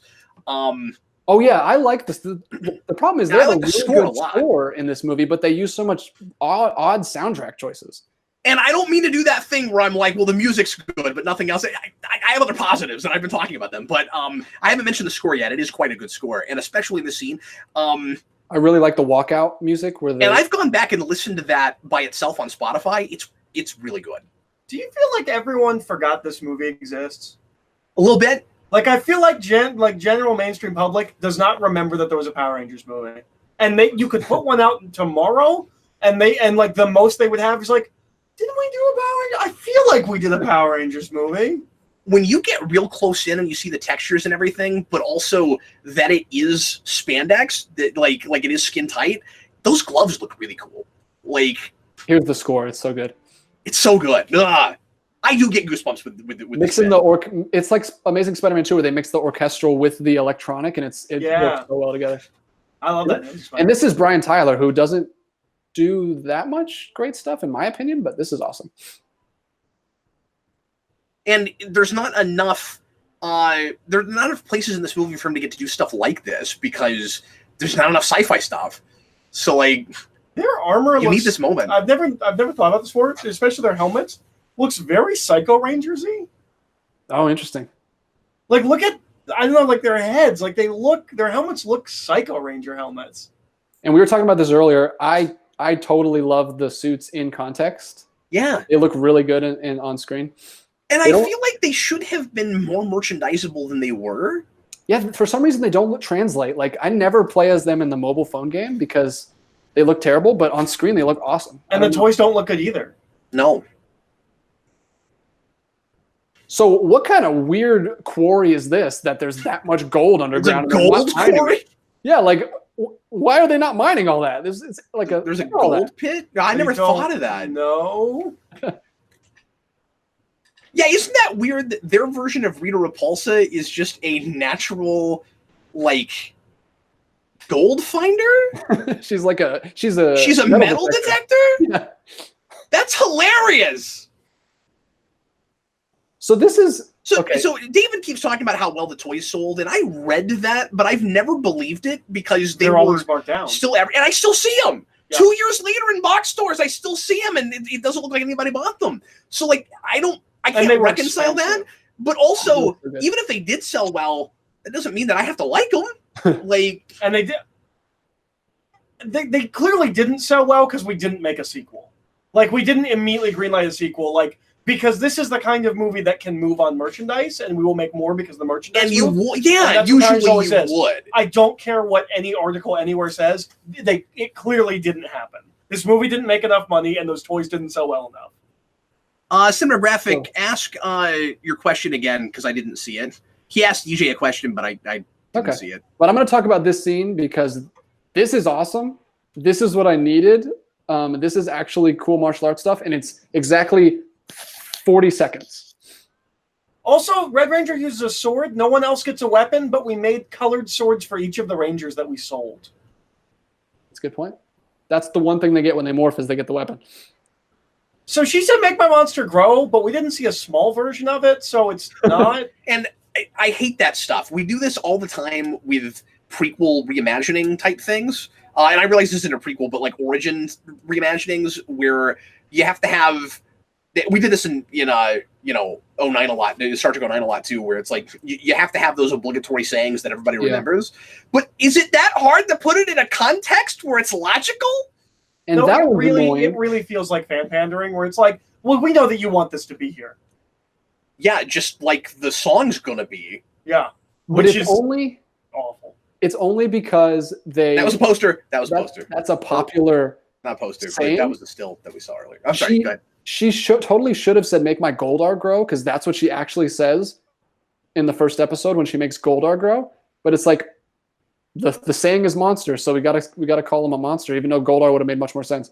It was nice to have the helmets on for like a minute and a half in this Power Rangers movie. Yep. So we'll get it 3 times. There's the song. And it'll stop. They don't even play any of the song. Just it feels so obligatory. And yep. stop. I cringed in the theater at that. And I don't know if I'm right about this. I remember in the theater thinking that it was just the version they did for the 95 movie, and maybe they re-recorded it, but it sounds a lot like that. And it's really annoying because yeah, well, that sounds like a Mighty Morphin line. Yeah, that's on par. But it's really annoying because at the end of the credits, you'll hear the actual like orchestral version that Brian Tyler did for this movie of the theme song, and it's really good. And they should have used it. Have you listened to that? I forgot about that. Yeah, I have listened to that. And I was like, how is that not in the movie? It's ridiculous. And it should have been all over the third act. Yeah. One of the problems with making this did you see that face she made when she turned? that was acting. One of the problems with making Power Rangers into Do you mean acting or legitimate acting? I don't know. Oh, okay. Because I have this thing specifically in like cockpits where like people make sounds and I think they're annoying and sound awful. Like anytime we're in space and like we hear people the sounds they make, I roll my eyes. I think it sounds terrible. But everyone does it, so it's probably what it sounds like being in space, and I just think that sounds annoying.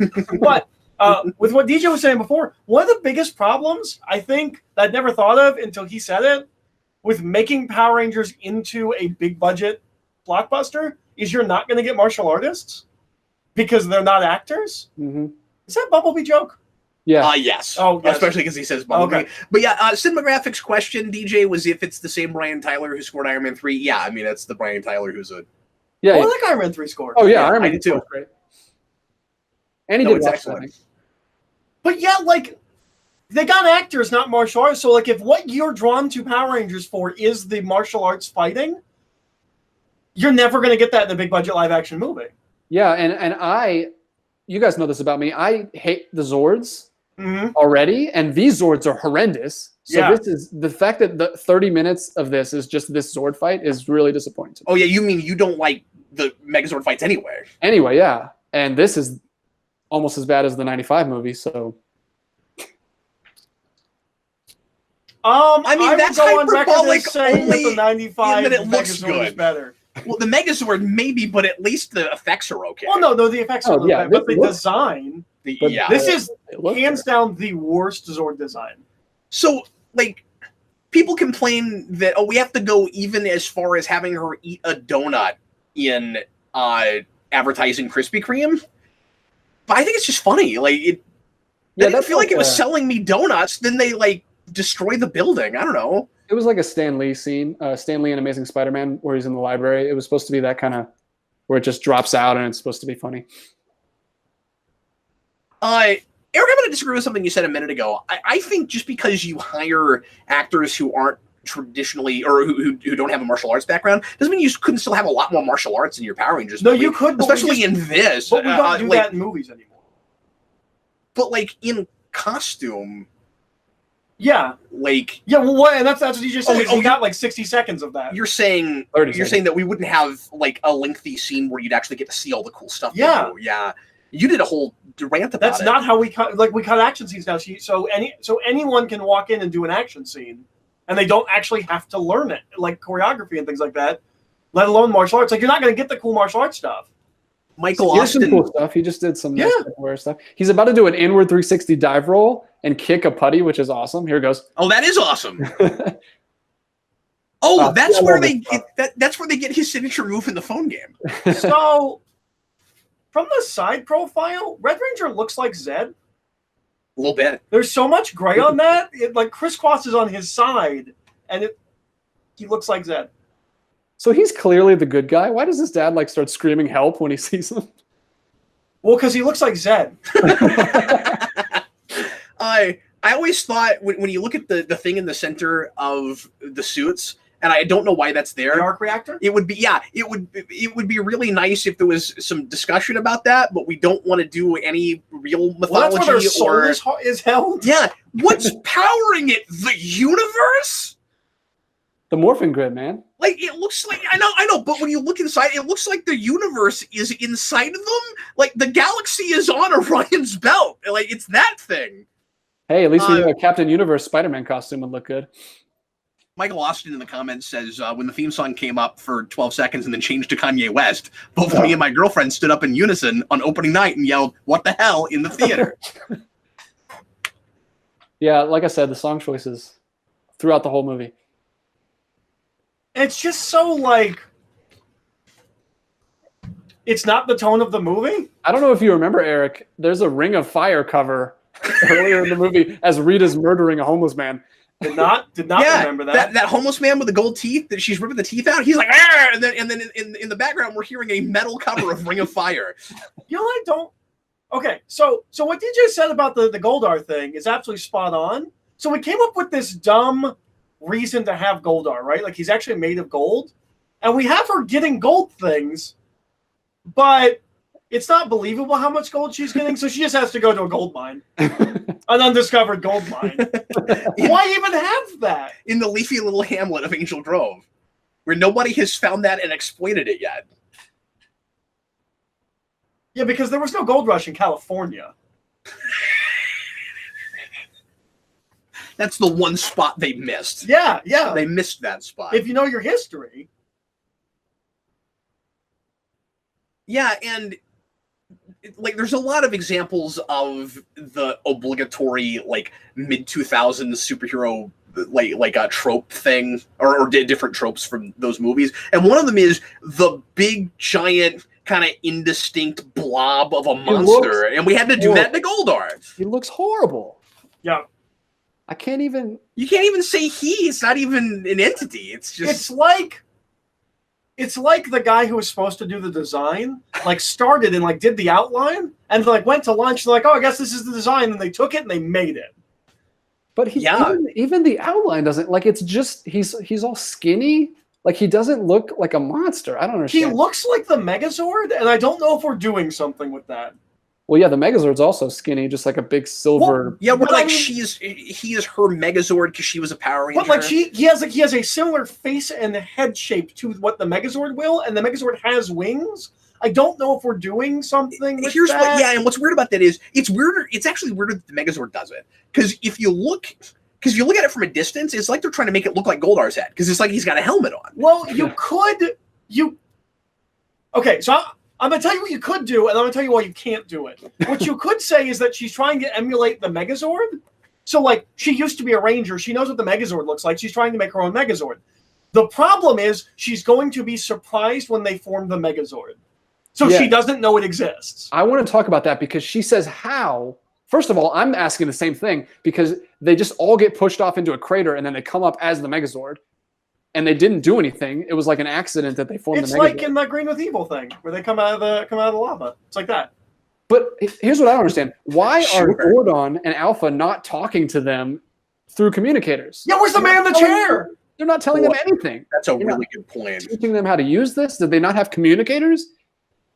He can blast like horrifying nightmare psychic images into their brain, but he can't talk to them over a phone? Yeah, and I'm really not buying that they know how to use the Zords in this, because they don't have any other powers with their suits, unless the idea is supposed to be that plugging in, you don't actually have to know how to do anything. Your brain just does everything for you. But then again, how did Zach joyride in it out of costume? Yeah, that's again, that scene's horrible.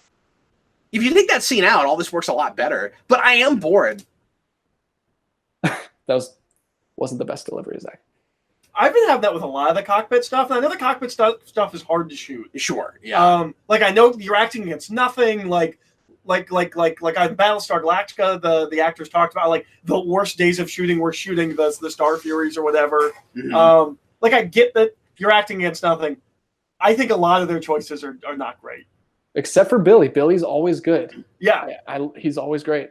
I mean, he gets some ridiculous lines that we're about to hear, which I hate, but he's giving it his all.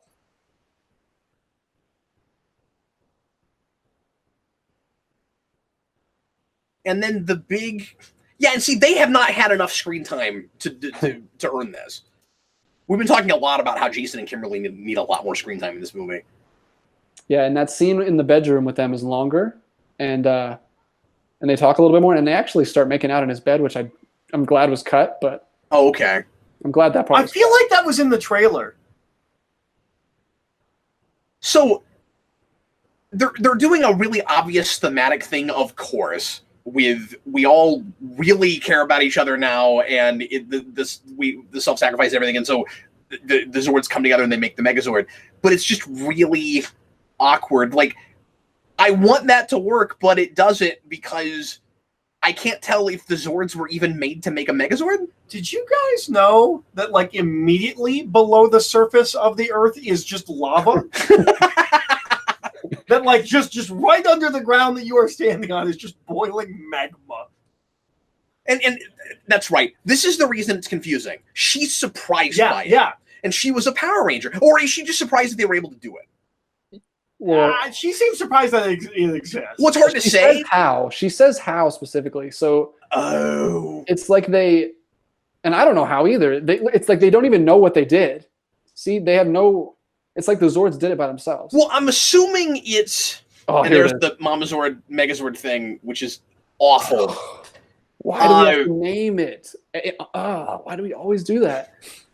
And if he names it Megazord, that also leads... I don't know. I guess maybe they could call it something else. Here's the thing. I hate the pods. Just shoot them. Just shoot the pods and you're done with the Rangers. Oh, I didn't notice that. I never saw that. Oh, yeah, there's no cockpit in this. There's no cockpit. They're all just sitting exposed on the outside waiting to die.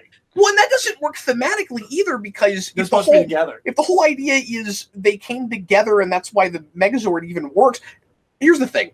Then they should all be in a cockpit. But I don't mind the idea that if you have to have your heart in the right place to morph, you have to all be in sync to make a Megazord. That's fine. I just don't understand it's like Pacific the logic Rim of it wasn't even designed to do it. Now, I don't know if that's true, but she should know it does that. If it does that,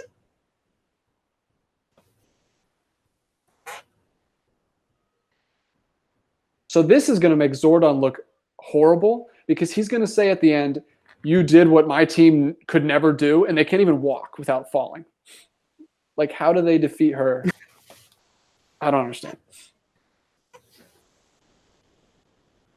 Yeah, we have no commentary from Zordon. We have no... He's not like, "Oh my God, you did this." Well, like he just says, "Oh, you did what we but never could." Not while it's happening. Like they have no context. He's not even giving them context. That's just a Pacific Rim shot. No, Zordon. I guess it's possible that Zordon's not even following this right now. He just sees it on the news later. Well, there's no viewing globe, so how could That's true. Well, okay, but how does Rita know everything about all the Rangers? I know that, like, the Megazord fights aren't the most ambitious. That's not even true. You know what? I'm wrong. Like, we do really cool, inventive stuff with the Megazord fights, like where one will pick another one up and throw it and spin it. They're just boxing. What is that? Why even have a giant monster and a giant robot? No, this is all really uninspired because it seems like they're not interested in this stuff, and that's why. So, I've talked about this before, but the director came out and said the reason we made a movie about the Rangers not being able to morph is because we felt like we had to get the character stuff right so that we could earn the Power Ranger stuff. And I've got issues with that because no, you're making a Power Ranger movie. Like, that's the assignment. You know what I mean? So, like, you need to be able to do that stuff if that's what you're making. Like, if you made a movie that was tangentially Power Rangers, but it was almost entirely just the Breakfast Club thing, that maybe not what I want, but at least it's consistent. I might like that. But if you did earn it, you didn't do it though. Like, yeah, and my immediate, I mean, I guess it came out afterwards, but like Homecoming did the same thing and didn't skimp on Spider-Man. Homecoming does all the Breakfast Club, John Hughes character stuff, and doesn't feel the need to like save Spider-Man to the last 20 minutes. it's the same kind of genre film. Yeah. And it was the third time the Charm thing, where you had a Spider-Man franchise that did the comic book stuff well, but couldn't do the character stuff. And then you had one that did the character stuff well, but couldn't do the comic book stuff. And then he integrated both of it, doing a lot of what this movie's trying to do. And what that director said sounds like the things that are always said by directors about movies, where it's like, well, we just didn't think that people would buy a big purple man. So we made him a big space cloud that can talk to people, which is far more realistic. This is just so frustrating, where she's like, Zordon, judge me, never. And I'm like, I want to know stuff about the background. And then she's just going to Team Rocket blast off. And does she go to the moon? Set up and payoff. She goes out into space. To the moon? Yeah, she goes to the space, and then there's the moon behind her. It's a pretty cool shot, actually. Yeah, that is the assumption we're making. But see, this is a really good example of how not to do setup and payoff, because it's arbitrary and kind of not about anything, and it feels like that was the reason the slap was there in the first place. Yeah, I do like that he's like, you guys weren't there. You had to be there. Well, we never forget like who he is and what he's about. Which is often the problem that you run into with teams, when like teams in fiction is there's one or two characters that the writers gravitate to, and then everyone else kind of gets left in the dust. It's a Donatello problem. Are you saying this has that or doesn't have that? No, I'm saying it has that. Yeah, because they were clearly interested in writing Billy. They love Billy. Now I do think it's weird.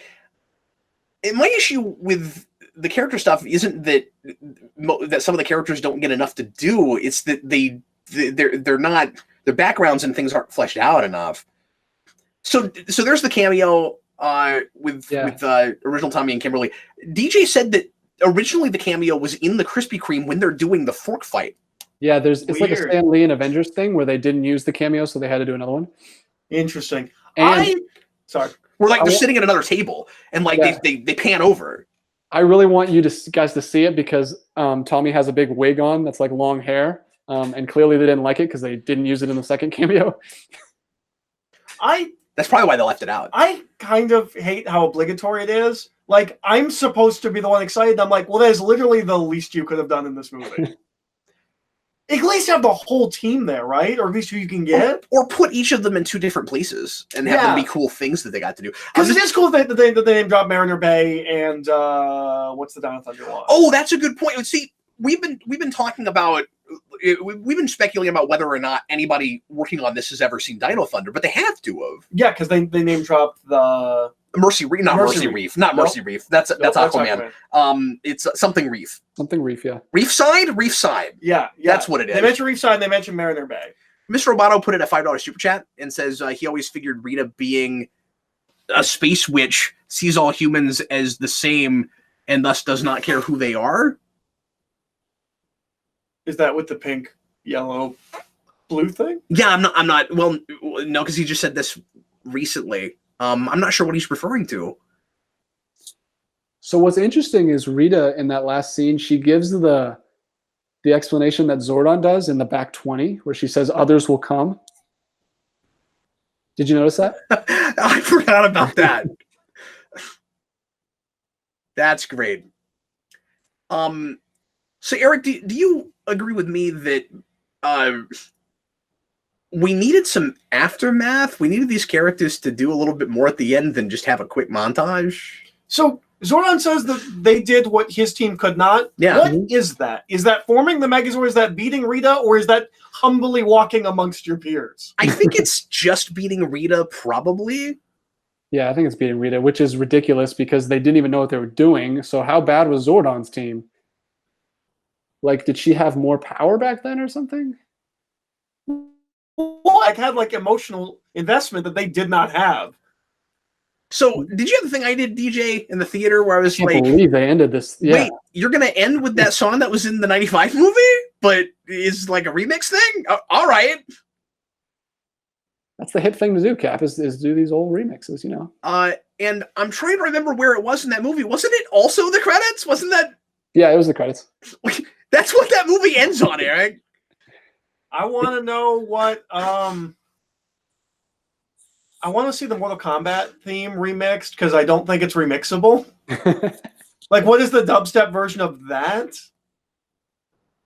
So I guess Mr. Roboto is elaborating, and I guess his point is that she sees us as ants and not like equals, which I guess is true. You know, I saw someone talking about that thing recently. I don't remember what it was in context to, where they're like, I don't believe it when a character tells me that they see humans like ants, because you know what I don't do? I don't stop and talk to ants and tell them how they're below me. And then I was reading something specifically where I was like, oh, they did it right because they never say that. It's other people observing saying we're like bugs to that. I was like, that makes more sense. You're a god among insects. Yeah.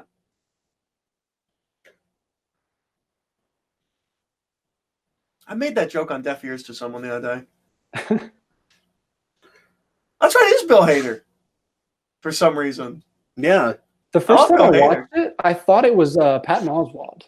They sound very similar when they're coming out of a robot's face. I think he's doing a voice that sounds kind of like Patton Oswalt because his voice fluctuates and like some of his characters, the voice he's doing sounds kind of Patton Oswalt-y, or he's cut out of context. I can see that. Okay, because I haven't seen a lot of Bill Hader stuff, so I wasn't familiar with him. So was that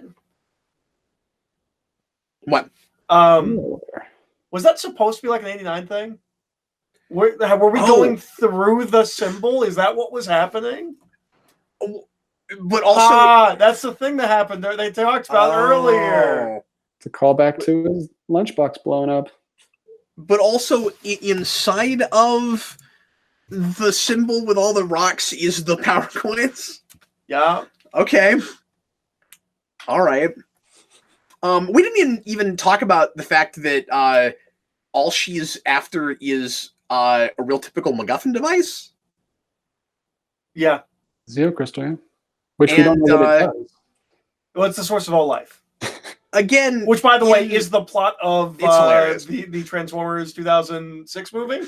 So are we just keeping it down there? Like that's just the Allspark? Well, you have to, because that's where it's supposed to go. That's what's so funny about it is when I first saw this, I was like, so wait, is that tied to the morphing grid somehow or something? No, it's the source of life. So if you ever used it to power the power coins, then you'd be taking the source of life? Yeah, but you know what's more powerful than the source of life? Cars. Why do you say that? Because Turbo follows Zeo. Oh, yeah. Well, I don't think anybody ever said that the Turbo power was more powerful than the Zeo power, but it has to be because the Zeo power didn't get destroyed. They just switched. Yeah, we're just like, we don't need this anymore. Just trade out. They traded up to cars that they don't use as cars. No, they didn't do the series. That's true. They traded their preschool powers for car powers. Oh, Eric wasn't here. Eric doesn't. He wasn't here for that. Yeah, DJ has this whole thing about how Zeo is about preschool math and numbers or math and shapes. It is. Yeah, they all have a color. They all have a shape, and they all have a number. It's just like my kids' toys. A toy that he bought for his baby that's a piano, and it's got a shape and a color and a number, and the green one was exactly Zeo. Yeah, it was a green rectangle, and it was number 4. My favorite thing you've ever done. I mean, Power Rangers is a toy commercial. So this, yeah, we were talking about how this movie isn't really, but it kind of fails at that. Yeah, but anyway, I don't like. Obviously, I have a bunch of issues with this movie, and my favorite things are things that I don't think were brought enough to the fore, and that we didn't ultimately come together. But I don't think it's remotely unsalvageable. I think there's plenty of potential here, even moving forward, if they end up making, if the movie that Hasbro is making is indeed in this universe, which they have claimed it is. It just feels more like a pilot than it does a movie. Does that make sense? Like this feels like this is a fine setup to a TV show. You hear this music? See how good this is? Yeah, it's great. Yeah, this could have been in that scene. This sounds like Iron Man 3. It does. That's a really good point. This sounds like the Power Rangers theme does as an 80s action theme for television. Yeah. Mr. Roboto puts in a $2 super chat. Car power is equal bring home lots of groceries. I don't know what that means either. Anyway. Thank you for the super chat. Yeah, we appreciate it, buddy. I think it's just a joke. Like, you use your car to go get the groceries. Oh, okay. Okay. They are huge cars. You just morph and call your Zord. Yeah. You need a license to drive a Zord. I will reiterate that this soundtrack also is pretty good on its own in isolation. I've listened to it backwards, front and back. It's pretty good. Backwards, wow. You listened to it backwards. I didn't listen to it backwards, but I listened to it from the beginning. Is there any secret messages in it? Yeah, it's weird if you listen to it while watching Wizard of Oz. It's strange how it lines up. Yeah, Zordon explains all the rules, all the arbitrary rules. All the mythology is hidden in the soundtrack. You just play backwards. Wizard of Oz also has that problem. And of course, Power Rangers is very Wizard of Oz inspired. Well, Kimberly said that it is Power Rangers or Wizard of Oz mixed with Star Wars, so she nailed it. Yep, that's true. Yeah. That's her description of Power Rangers, the movie from 1995. You know what, though? That was also, like, the director's description. Like, I think she said that because somebody said it to her. I don't know if I'm right about that, but... And then in Turbo, Tommy compares his car to, like, the Batmobile and the James Bond car. Which is really funny because he doesn't even get to really drive it much or at all. Well, it's also my favorite breakdown because they run down everybody's Zords. And he's like, yeah, I've got, like, the super cool car. And, like, and then when we finally get to Adam, he's like, yeah, I got a minivan. Again? I love that. He doesn't say again, but... From frog to minivan? Yeah. Are you saying minivan is the equivalent of frog? It is absolutely the equivalent of frog. He got stiffed on Zords twice. At least he got the cool Zords in Mighty Morphin. Not the shoe Zords like Billy and Trini. Yeah, yeah. DJ, are you hoping that it's true that they are keeping this in continuity, or are you... I'm sorry, the next movie will be in this continuity, or are you hoping for a straight-up reboot? As long as they... And I don't know if they will, but for me, as long as they use the same cast, I'm totally fine either way. But isn't it too late at this point? I just feel like it's kind of late to use this cast. Yeah, that's true. But I just really want this cast to get some good material. Because they're great.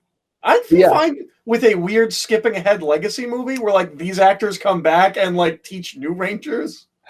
Wouldn't that be so weird if you had a passing the torch movie after your second movie? These guys do anything but invent the Megazord on accident? Yeah. Well, they did something that Zordon and his team could never do. So. But we don't know what that is. Where do you go after that, really? It could be morphing. Well, we know that's not true. We know Zordon morphed, and that is all we know. That's not true. We saw the Yellow Ranger. There was a Yellow Ranger. Okay. Yeah. Okay. But no, seriously, I wouldn't mind picking up after this, but I would be fine with the reboot too. I'm not a big continuity guy. I kind of take movies on their own. I never really get excited about continuity or upset about it, so either way is fine with me. But I agree with you, Eric, that if you did reboot this, I think it would have as much of a shot at doing great as this did, and I don't think there would be a ton of backlash. You could do Mighty Morphin again. You could do Mighty Morphin, and that's what they would do, I'm pretty sure. But like, you could do Mighty Morphin again, and I think it would be just like Ninja Turtles, where nobody cares about that franchise, and you can reboot to and they're planning on a reboot. The difference is this is, of course, leaps and bounds above that material. Do you think so? You think this is leaps and bounds above above Ninja Turtles? Yeah, I think I do. I wouldn't describe it as leaps and bounds above that first one. But I don't think I would any maybe describe Turtles in those movies, though. That's the thing, is there's at least some character stuff I can latch onto, and there's more potential. Like they don't start with any ideas in that. You're not wrong. There's nothing where I'm like, oh man, I sure wish you'd really run with this. I feel like that's a more enjoyable movie to watch, though.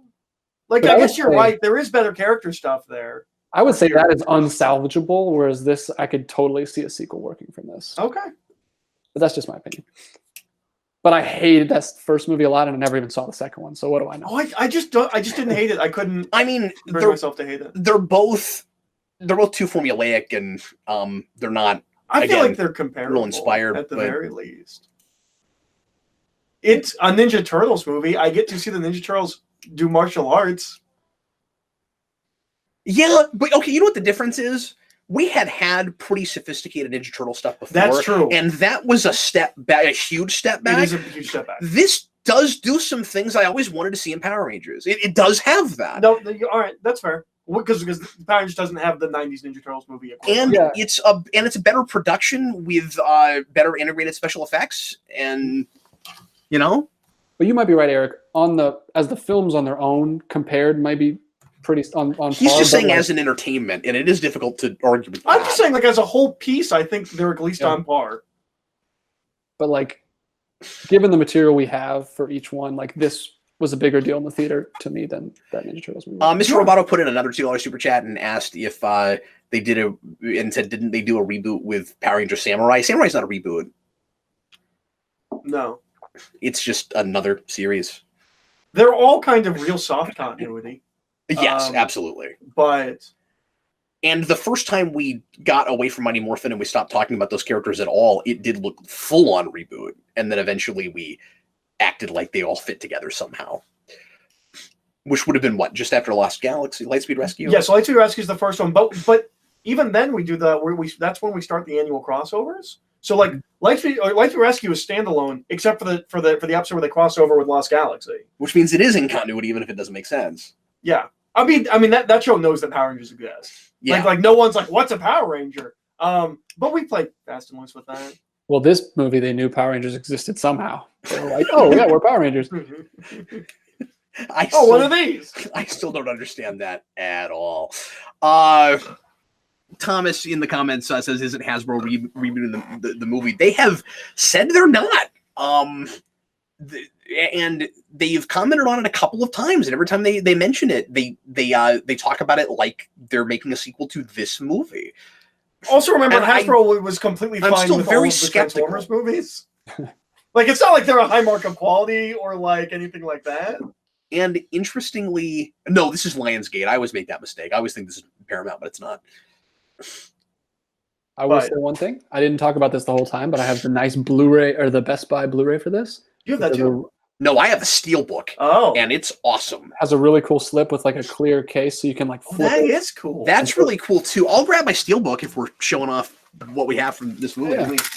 So this is cool. It's got Rita. I'm assuming it's filed under P for Power Rangers. It's in what the, color is it? In the black. Yeah, he doesn't have his cool I know. I hate display anymore because he's moved. I hate that we couldn't shoot this like a week ago because I would have had my this is going to be probably the most popular episode of Morphin Mania, and I'd have the most drab background because I just moved yesterday. Here's the Steelbook. Oh, cool. Which is really cool looking, and look, it's Morphin time. I think his might be a little cooler just design-wise. I think you're right. So I don't like steelbooks personally. I always go for the digipack or the digibook, and Target usually has the digipacks or the digibooks. But this time they swapped, and that was the Target, and this was the Best Buy. So isn't that weird? No, I usually get the Target ones too. And it has these. I guess I did with this also. But so it's got Zordon, Bryan Cranston. Right. Oh, that is cooler than mine. I actually might get that just because it's cool looking. And then it has these cards inside, which is kind of worthless, but it's hilarious because they're like trading cards, but they're giant. They're like postcard size, but they still have trading card backs. That reminds me of I have to get my hands on that. That's really cool. That reminds me of that like postcard size thing that comes in Unbreakable for no reason, where one side is David Dunn, the other side is Mr. Glass. You know what I'm talking about? Yeah. It kind of looks like that. So yeah, but the marketing on this movie was amazing. We didn't talk about that at all. The first shot we got of them on the car with the stars making the logo, I thought was a great poster. Super cool. Yeah, I thought it. But also kind of not the movie they made. Yeah, like it's a little bit the movie they made, but as much as like that movie is like six different movies, it's one of the movies they made. Yeah. Well, yeah, because remember, there's also all the posters they did where they're like sitting on parts of their Zords. Yeah. Mm-hmm. I also remember that I think wasn't the first poster just the logo and everyone was reacting and I didn't know what they were reacting to because it was just a lightning bolt. Look, there's a lightning bolt. Yeah, and then they did those promos where they had like the half faces, where they had like part of the face was in shadow for some reason, and I know it was like what partly the mask maybe. I think that's what it was. Yeah, I think so. But yeah, so the way this works is you can turn it around and slip it back in so that Rita's behind them now. Ooh, that's cool. I'm just trying to sell crap on this now. That's all I'm doing. I don't know why I even bothered pulling mine out because yours is obviously way cooler. And what I'm trying to decide is if you were going to show us all of that stuff, or if you decided no, I have to prove that it's better than the Steelbook. So then you showed us the rest of the things. Showing off as you got your Steelbook. Okay. I'm just going like, look how cool this is. In my defense, I thought he was done because I didn't expect all of that stuff. He's like, but wait, there's more. And if you call now, That's really cool. Yeah, I might have to get that. Eric, like I don't have a rule with my superhero movie collecting that I have to have every version of a thing, like every box that comes out. But we keep making different, like really cool ones. Did you get the X-Men Apocalypse? No, but I'm gonna get that. Did you get the? Oh, I have to show you. Did you get the digipack for Days of Future Past? I think I have that one. It's really cool. If you don't, have to show it to you. Okay. We should do a video about that. We never talk about collecting because I don't have to have every version, but I have to have the best version. Is how I do it. So I go online and see all the versions that are coming out. I'm like, that's the one I gotta get. See, I have to have. I get as cool of a version as I can when I'm at the store making my selection. You know what I mean? Like I wait 2 years and then buy it for as cheap as possible. Yeah, I mean, I always buy them online, so I don't. I just have to have it represented in some way, but I'm probably going to start doing it like DJ and then spend more money, and especially if I go back and get the ones that I missed, because some of those are probably expensive now. But anyway, well, folks, thanks a lot for watching. Sure appreciate it. And Eric, I was glad that you were able to be here for some of this. Yeah. We will be back with you again tomorrow if you're watching day to day. And if you are watching live right now, thanks so much for being here. We will be back again next Wednesday. And the schedule is going to change a little bit. So next Wednesday, we're starting early. We're starting at 7 Central Time, just so everybody knows. And then we'll be here again on Friday. Once again, I was Captain Logan. This is Eric. And my regular co-host DJ, see you guys. Who has cooler stuff than me apparently. And we'll see you again next time. Bye, folks.